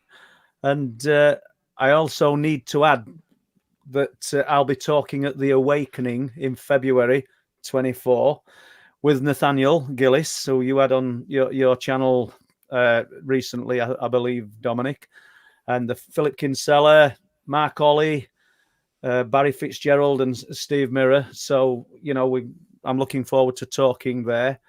I don't know if we've got a banner for that at all, Les, Les has just disappeared, but we may have at some point before we close this down. So, jumping from it, what do you think to the light form phenomena that's associated or seen in conjunction? I wouldn't with or in this proximity of Bigfoot, even dogmen, stroke werewolf type reports. What do you think these lights are? Gosh, I know that it's an answer. I know we haven't got an answer for it. I'll just give you. It's so crazy because for those that want to know more about the light situation, they're seen all over the world in all different kinds of ways and manners. You hear about them, people seeing light. I'm not talking about orbs. I'm talking about like actual lights, moving lights of all kinds of sizes. You see them in graveyards. You see them over the ocean. Like everywhere, every country, they see them. There's many in Australia. There's many in like the triangles, Bermuda, Alaskan, the Bay Strait near Tasmania and Australia. Like, it's everywhere. So now with that said, like, what could it be? There are many stories where people report seeing these lights, and then they go unconscious. They wake up, they're aboard like an alien craft. There are many that talk about people suspect that they're like souls, or how like spirits take physical form. There's one lady that I remember, Josh Turner. I can correct me if I'm wrong, but I remember him saying that this lady had saw one. She followed it, and apparently this orb was coming back to like this werewolf creature, like a dogman. It had, I believe, it had merged into the dogman thing, and then it turned to like look at her, and because she's like, "What the heck is this?" She just saw she sees this weird orb of light like moving around, and she followed it back. So that is such an interesting topic that I feel like we barely even know anything about. Yeah, because the lights are definitely seen in conjunction with the cryptid type phenomena, but they're all like you touched on the fact that they're seen in graveyards. Do you think it could be the fact that, I don't know, we'll call them ghost hunters, and I hope I'm not being disrespectful to the people that research the spirits, but ghost hunters see these orbs as spirits, and the UFO researcher would see it as some kind of UFO, or the structured craft is obviously inside this, but we're probably all dealing with the same thing. Ghost hunters see ghosts, UFO researchers see UFOs, but ultimately we're probably all seeing something very similar, or the same type of science employed across the board.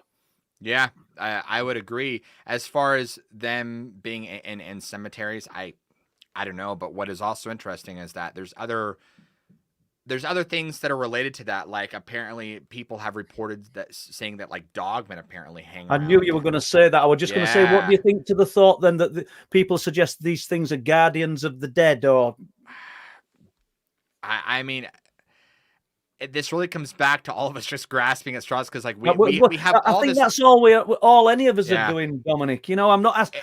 When I put this out, and you're doing the same when you talk to people, I don't think you're expecting somebody to come back at you and say, "Well, I'll tell you what this is," because all I'm asking for is your opinion, as you know. Right. Well, and that's, some people do. They're like, well, and so there is that, unfortunately, because they think you're the expert. But well, really, it's just like we just read and like digest, and we're trying to figure it out.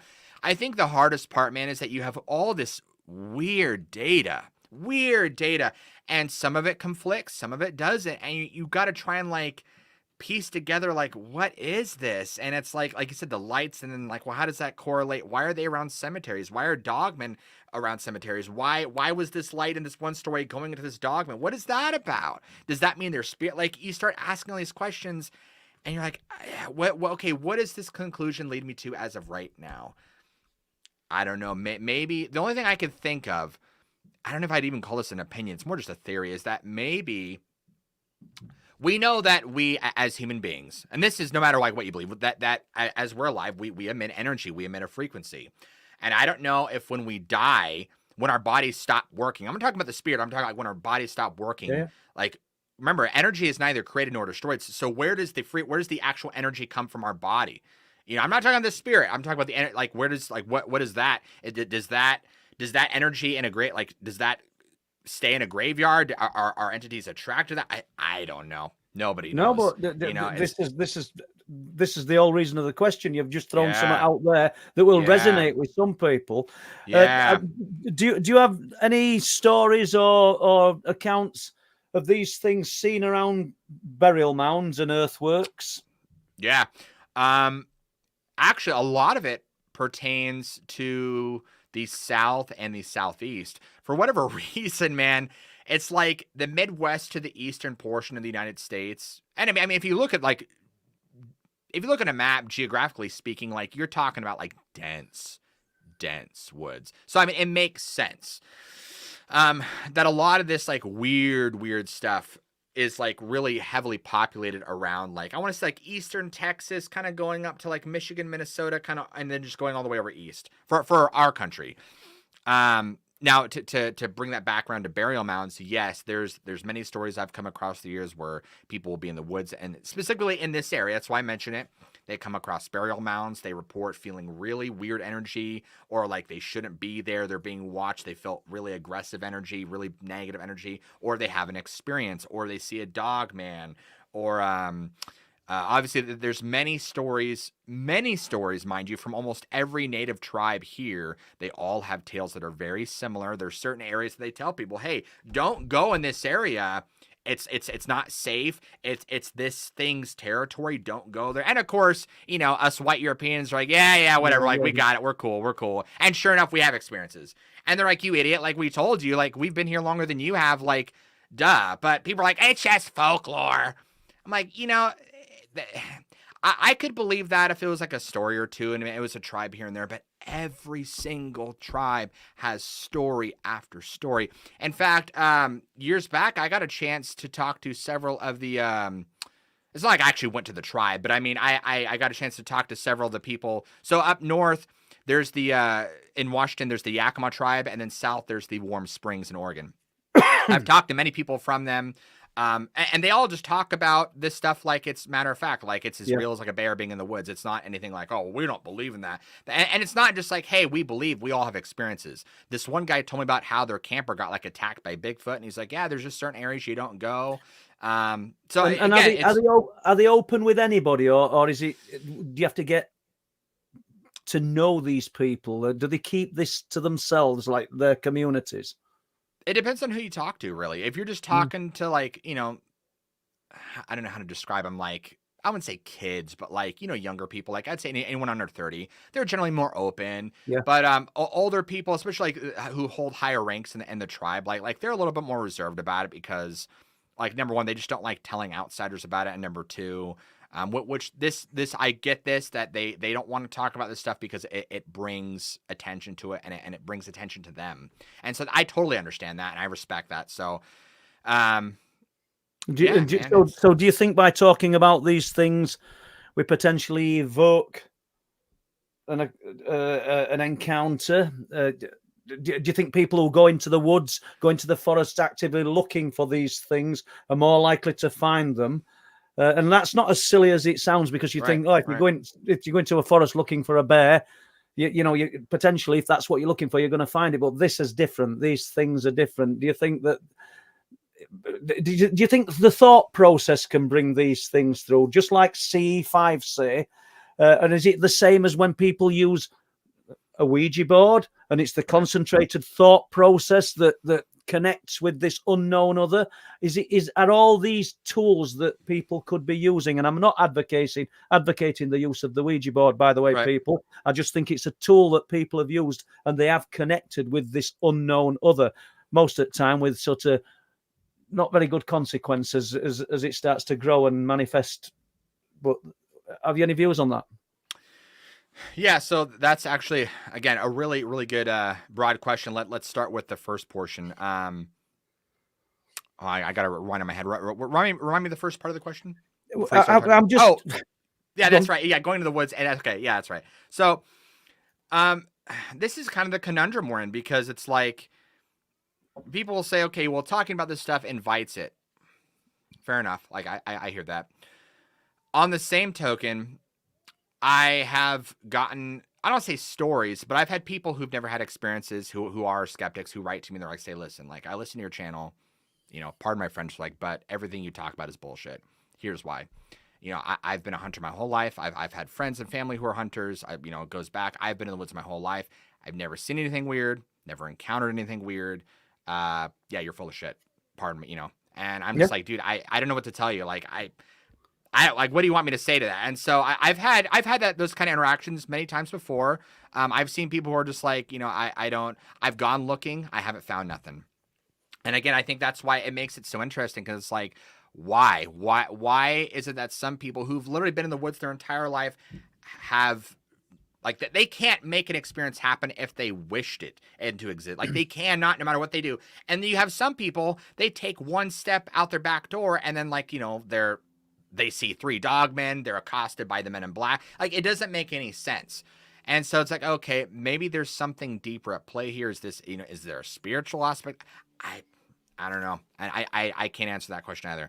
Now, in terms of the Ouija board thing, I know a lot of people will definitely say, like, you know, in terms of a Ouija board, and people may not like my response, but, you know, whatever, is that they're like, well, you know, Ouija board is all about intent. And I see where they're coming from with that. But the issue with that is, again, I come from a belief system of Christian-based beliefs. So I believe that God doesn't want us to use those things because you're asking for an invitation for the wrong thing. And again, people can disagree all they want. That's okay. This is just my opinion. But it's like, I can't, as a believer, go and use a Ouija board expecting to talk to Jesus, right? It's like there's only a certain kind of spirit that you're allowing to come through that board, whatever your intent is. And I would agree. Right. And people will say, well, but hold on a second. Hold on. When any story I've ever heard of people like using the board, you know, whether it was like, you know, benign, they just wanted to talk, it always ends up like bad in some way. Like something bad something comes through, they get followed by something attaches to them. And it's not always like a demon comes through and they're but it's like there's always something. And I think, in my opinion, it seems like God didn't want us to do these things because he's like, you don't want to open yourself up to this realm. So again, that's just my opinion. So, but that's why I would definitely listen, I wouldn't use Ouija boards. Funny thing is, so Josh Turner, he's definitely on the thing about intent, how you could basically make a Ouija board out of paper, which you can, because all it is just a means to communicate with opening up the door to that. And so he's right about that. And when he started talking about it, he's like, people have done it, that then they ended up seeing this little imp-like creature, or they have all these experiences with spirits. And I'm like, well, yeah, because you're basically creating a door and inviting them in, And so, and in my opinion, what I believe is that they can mask themselves as a dead relative, an ex-lover, whatever they want to deceive you in any way they want. Again, my opinion, my beliefs, but that's where my beliefs and my research lead me to believe. So that's just, what I stay away from. I totally agree. What you've just said is the masking of themselves to come across as something else, come across as something more plausible and something that the person employing this tool, should we say, wants to believe. But it starts off often amoeba-ish, like the poltergeist phenomena. Subtle things are happening to draw you in and get you kind of excited, and it's a thrill, and then it ends in usually in a bad way. It's in a frightening way, and I wouldn't advocate using anything like that. But what I'm hinting at here is that all these things are not tools we should use, but they're tools to concentrate the mind on this unknown other. People talk about the CE5. I've never done CE5 to sort of bring the UFO phenomena through, but to me, it's all about the concentration of thought. And this board that you've just been talking about, that I brought up first in conversation, it's just to focus, and we're already going into it knowing the kind of thing that potentially can come through. So nothing good is going to come from it anyway, despite the fact that people do believe that they're talking to deceased relatives, but it often changes. And you said the word, the mask, it's just so deceitful. But does that also mean then, Josh, and I know it's off topic a little bit, that it's okay, when we've had a bereavement and we're concentrating on the person that we love, the person that we've lost, in deep thought, thinking good things about them, sure, and we believe we've seen them at the end of the bed, looking at us. And I'm talking, could be myself, not anybody in particular. Right. And then we talk about, I saw my dad, he came to visit me, or I saw my mum. Right. Are we being deceived? Is it the intelligence that is this unknown other giving us what we want, and deceiving us? Do you know, that's where I started at the beginning when we were here. I'm wondering if it's just one intelligence, and I don't mean a godhead, but one type of intelligence or one type of exotic science that is at work throughout it all. And that would crush the thoughts of somebody who thinks they've seen a deceased person. I realize that, but it's just once again, same as you, I haven't got the answers. I'm just sort of throwing these ideas out. Yeah. So I will say this, and it's very interesting. And this is it really opens it up and pulls it back, because it's no matter what you believe, you can be a Wiccan, a pagan, a Satanist, a cultist. I think all of us can agree that, especially in this realm, that there are spirits of some kind, that there are other entities. We understand that. Now, let's take that a little bit further. These beings, these entities, have been here a long time.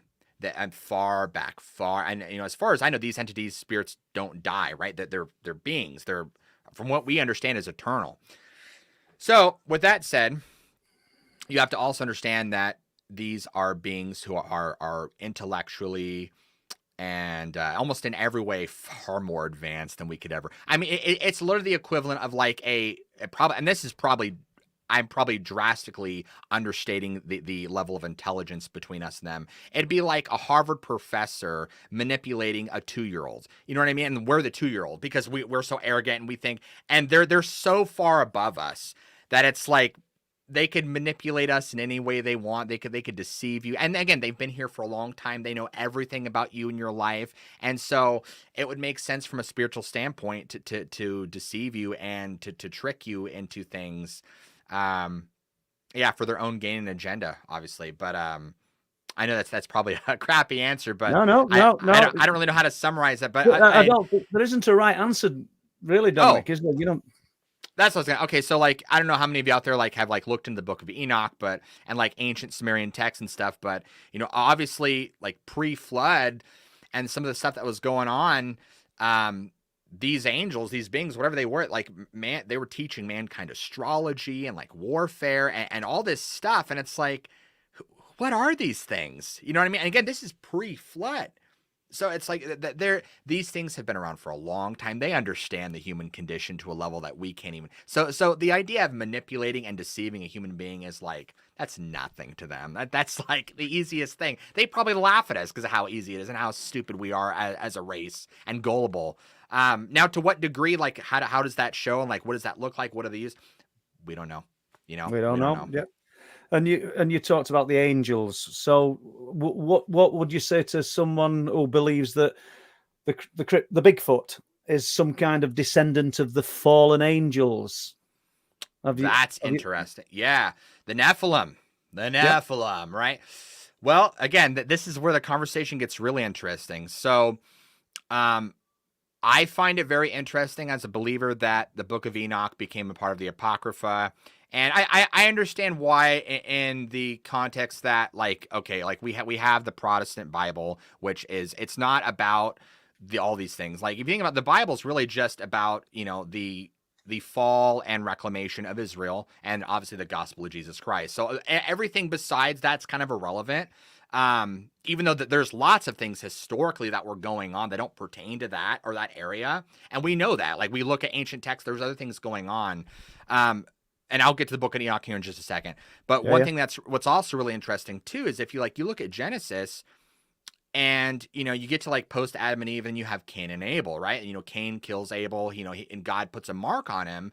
But here's what gets me, and no one can answer it. Everyone's like, well, I don't know. Is that, remember, God puts a mark on Cain, and he says, you're now marked, so that way when I cast you out into the wild, others will know. What do you mean the others? Who else is here? At this point, you made Adam and Eve, Cain and Abel. There is no others. So it's like, what was going on the earth pre-flood? We don't know. So my theory is that, I don't want to say like, well, I developed this theory. This is just an idea, is that if there was manipulation going on, and there's a lot of things going on pre-flood, is that if you're Satan, and you really wanted to stick it to God, and you were really prideful and rebellious, and you hated him, what would you do? Well, first off, you would take his most prized possession, right? Man. But what about man? The DNA, the blood, right? The DNA code. And what would you do? You would counterfeit it. You would mock it. You would twist it. You would make hybrids. You would just do all this stuff to basically take what the perfect product that God made, and you'd counterfeit it with all this crap and evil, right? And then you start to get into like the whole is it Genesis 6 or is it Genesis 10? So someone remind me, with the angels coming down and like, Nephilim and all that. And again, that's something you could spend hours talking about. But it's like, it almost, I can't say for sure, this is just, again, it's theory, but it almost would make sense to me that I'm like, okay, if that's what he wanted to do, then that's, it was a big F you to God. The Nephilim were a thing. And I'm actually segueing myself to the question where it's like, is Bigfoot, are these things Nephilim? Then we obviously have the flood, right? All these ancient texts talk about some large flood happening. I mean, the real question is like, did these things survive? We don't know. But from what I believe in Enoch, and again, correct me if I'm wrong, but like once these Nephilim bodies die, the demonic spirits that were in them, like, they don't have another body to inhabit, so they just wander around. And so like there's speculation that it's like, are these some of the Nephilim spirits that are causing havoc on the earth? Like, were they in these Nephilim bodies? Did some of these Nephilim beings survive the flood? This is all just like, well, we don't know. A lot of people say, well, if this was the case, we would find bodies, we would find skeletons, blah blah blah, we'd find this. Not if the Smithsonian's got to it and like they were trying to cover everything up. And so it's such a deep rabbit hole, man. It really is. It's like you can't be like, oh, well, how about this? Check and mate. It doesn't work that way. It's so deep. And so again, and now now that we have the context of what we were talking about, let's bring this back towards the question of, okay, well, if we understand that, could Bigfoot, Dogman, all these things potentially be Nephilim?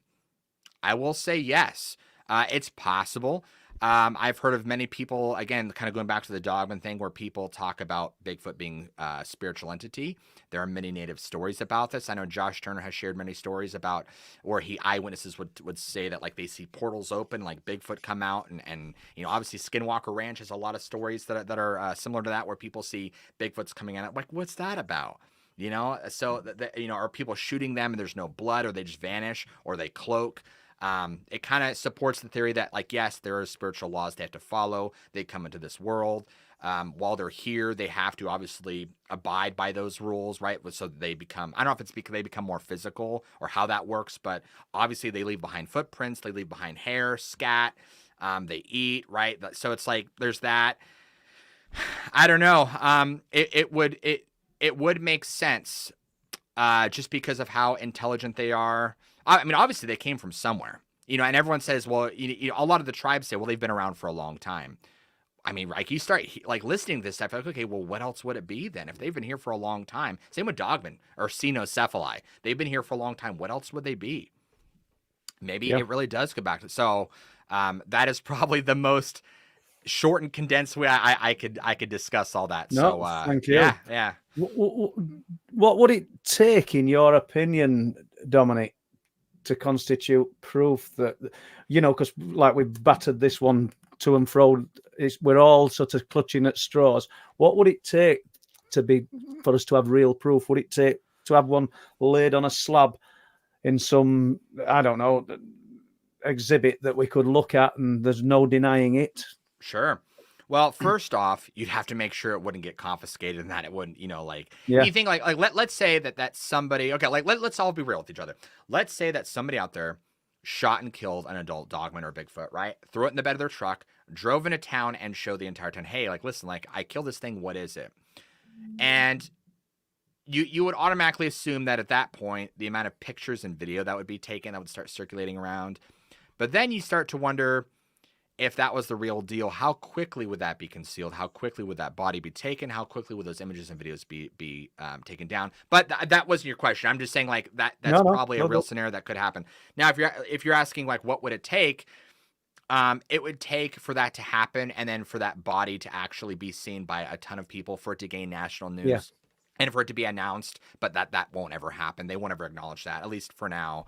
And unfortunately, when that translates to video and images, and again, AI doesn't help this, but when it translates to video and images, people won't ever believe it, because like I said earlier, it's either too clear and perfectly staged to be a real thing, or it's too blurry and out of focus for it to be. So it's like there's no winning. There's no in between. It's spot on. And again, this is the reason right here is why I will never show, at least I try not to ever like talk about photographic video evidence, because of that reason. So thank you. It is what it is. I think we're going to maybe jump to Les shortly, because we've got under 12 minutes left, have we? And see whether we've got any questions, Les. I saw one from Nigel Logan, but I don't know whether you've got that one up. I can read it if you want, Les, or do you want to just...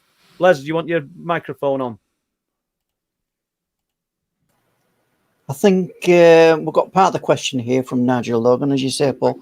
I think if you read into this, are we a program that the greater beings have? Yeah. I don't know. Are we a program? I suppose. Are we a program in the bigger picture? Yeah. All kind of engineered and or are we in a? I don't know. Are we some kind of game even? It makes you wonder, doesn't it? Are we being manipulated, and do they know our every move? Once again, I hate to say it, but we've no answers to this. I do feel like when you've got an intelligence that seems to be not just one step ahead, there's a firewall up stopping us finding out anything. It's just this firewall of what is at the other side, and jump to the cryptid. The hunter, we don't have guns like you've got in the States, but lifts his gun up and this thing speaks to him in his mind and says, don't. Yeah. There's a knowledge that this unknown other has that's way in front of anything. And yeah, are we in a program? We could be. I don't know what your views are. Great question. Yes. Yeah. Well, I call it the Matrix, the veil, the play, like whatever you want to call it, fake reality. I like to refer to it as like it's a fake sandbox that we've been put in, really, that everything we know, entertainment, life, just struggles, bills, got to have a house, the American dream. Well, the dream of like owning a house, having a family, having a career. It's everything is so, perfectly knit and manufactured to just have you live in this bubble while they like everything, they keep you out of the spotlight of like what's really going on. And when you say, if people ask what's really going on, well, that is an answer to one question. That there's so much to it, honestly, like on a human level of like political, financial corruption, and it goes deeper into the depths of like spirituality and things like that. So for whatever reason, they don't want the public to know the truth. They don't want a public, and this is global, by the way. They don't want a global society of people who are critical thinkers, who question authority and who can really like get into logic and reasoning. They just want obedient slave workers who just say yes, ma'am, or yes, sir, and work. Or free thinkers who can steer other people to open other people's minds. They don't want that either. And we see things getting shut down, should we say. It's funny you say it because obviously a lot of us have been hearing the term conspiracy theory being thrown around a lot, especially in the past, like 5-10 years. And I almost want to say, I'm like, do people realize, like, do you even realize where that term came from? I'm like, why don't you do your research? Do you realize back during Operation Paperclip in the 1960s, the American CIA developed the term conspiracy theory so that way they would ward off anyone getting suspicious? And I'm like, it's just like, I'm not saying like every conspiracy theory is right, but I'm just saying like, nowadays, like the general public, they'll hear that term and they just scoff and they think that there's just a bunch of like lunatics out there who believe that like, I don't know, their toe jam is like speaking Arabic to them or something crazy. They're like, those people are crazy. I'm like, oh, like that. So I don't know, man. It's like people just they just don't want to look back at things and like understand like the reasoning behind things, and it's like okay. Okay, so someone made a good Facebook post. I saw it was like just the other day. They're like, yo, you'll watch Hunger Games and side with the Resistance. And they mentioned in the movie, you'll side with the Resistance. They're like, yeah, but in reality, when it's shown right in front of you, you won't see it. And they're like, how wild is that? And I'm like, it's just, it's because we're dealing with entity. I don't mean like spiritual, but we're dealing with like a governing entity that really, and this is really an honest answer, this is as easy as anyone can get it, is that you're dealing with a governing entity that knows how to manipulate the human psyche and mind to such an advanced degree that you don't even know you're being manipulated. And so it's not an intelligence, it's not someone being stupid, you're being played, you don't even realize it. So that's really what it is. Yeah. Thank you. Great answer. Yeah, thanks for that, Dominic. And I'm just going to bring this poster up because you asked about it earlier, Paul. And it's just something happening in the UK. And if people actually go to the Facebook page, they will see this advertisement. But you're on the speakers list, Paul. Let's tell us a little bit more about that. This will be, I don't know, third or fourth time I've spoke at Awakening, and we've got, as we say there, Ron Kinsella, Nathaniel Gillis, myself, Philip Kinsella, Barry Fitzgerald, Mark Ollie and Steve Mira. Some brilliant talks there that people will thoroughly enjoy. And it's the darker side of ufology. And, I had no problem sort of stepping up when Steve and Vitali came up with this concept for this conference, because there is a darker side to what we're dealing with. So, yeah, excellent. I'm really looking forward to it. Thank you. Yeah, thanks, Paul. And I've got something from our friend Dean Coolin. Hi, Dean. With us, Dean. Hope you enjoyed the show. I think it's going to happen soon. Younger scientists are maturing who are more open to the idea, are starting to take a genuine interest in Bigfoot, etc. What do you think of that, Dominic? Man, that's I think I would agree. It's crazy because it's like you're seeing more contrast than ever before. Before, and when I say before, I mean like in like the last 50 years, everything was so great. And let me explain. And in like the last, gosh, there's really no date, but I'll say like the last, I don't know, 5-10 years especially, it's becoming gray to like really black and white. And the people who don't believe are like over here on the black side. They're very much like, I don't, snobby. They're like, I don't buy that. That's pseudoscience. I'll never accept it. And then the people on the white, well, whatever side, I'm just picking random color. They're then like, hey, listen, like, there's something to this, that there's clearly phenomena happening that we can't physically recreate, that we can't document. But there's a lot of like data. Well, there's a lot of science, because you think, what is science? Science is just data. That's all it is. It's repeated data that points at a picture. So there's a lot of science that's not pseudoscience that points at something that we can't recreate in a lab. And I think people are really starting to kind of like open their eyes and like, okay, like what's going on here? And again, I think a lot of that is brought on by the countless amounts of just people coming forward, having their own experiences. Obviously social media, TikTok, YouTube is really helping push these out. And, I'm going to play devil's advocate here for a second. And even like the hordes of creepypasta channels and the creepypasta stories, believe it or not, are actually helping push this out, because even though a lot of people hear this and they scoff at it, they're like, oh, it's just creepypasta. There are a few people who, I was one of them, who starts listening to it, and you're like, oh, like, this is interesting. I know this is fake. I know this is like fake stories, but I'm like want to like go the step further, and I want to like actually hear real accounts. And look at that. Like, look, it went from me doing that, like getting into that, to now like running my own show and getting this out there to all these other people who maybe would have never even like had a thought of the paranormal. So it does have its pros for sure. But yeah, that's my answer.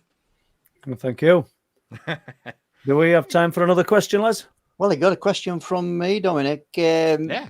Before you got into presenting your show and doing all this research and accumulating the stories, did you ever think at any point before then you would ever actually get into as deep as you are into it as you are now? That's a great question. Well, number one, I don't know if I'd call myself, like, I'd call it deep right now. But I've always had a pretty studious mind. Like, I've always loved kind of like knowing the nitty gritty of like the inner workings of things spiritually, and like you just all the underworkings of how things work. And I'm being cryptic here.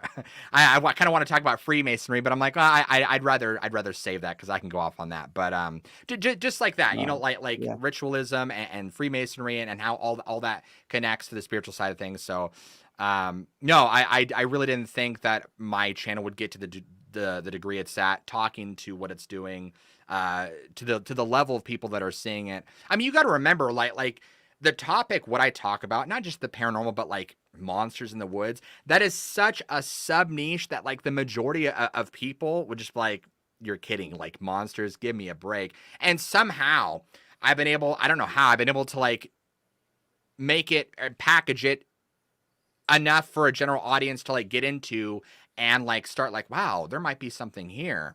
So yeah, no, I trust me, if anyone's blown away, it's me. Like I never knew it'd get to this point. So I'm gonna keep going. And it's a brilliant, it's an absolutely brilliant channel as well. Quite a few people in the chat tonight are asking if you would come on again to the Truth Proof show, Dominic. It's entirely up to you. You name when, and I'll make it happen. Yeah, we would love to have you back. I mean, I think we've only scratched the surface, because we haven't really touched on a lot of the accounts that you were going to talk about. So, we've just gone off in all directions, and I hope people have kind of enjoyed that, because there's nothing planned, and absolutely brilliant. And I think we're just about out of time, aren't we, Les?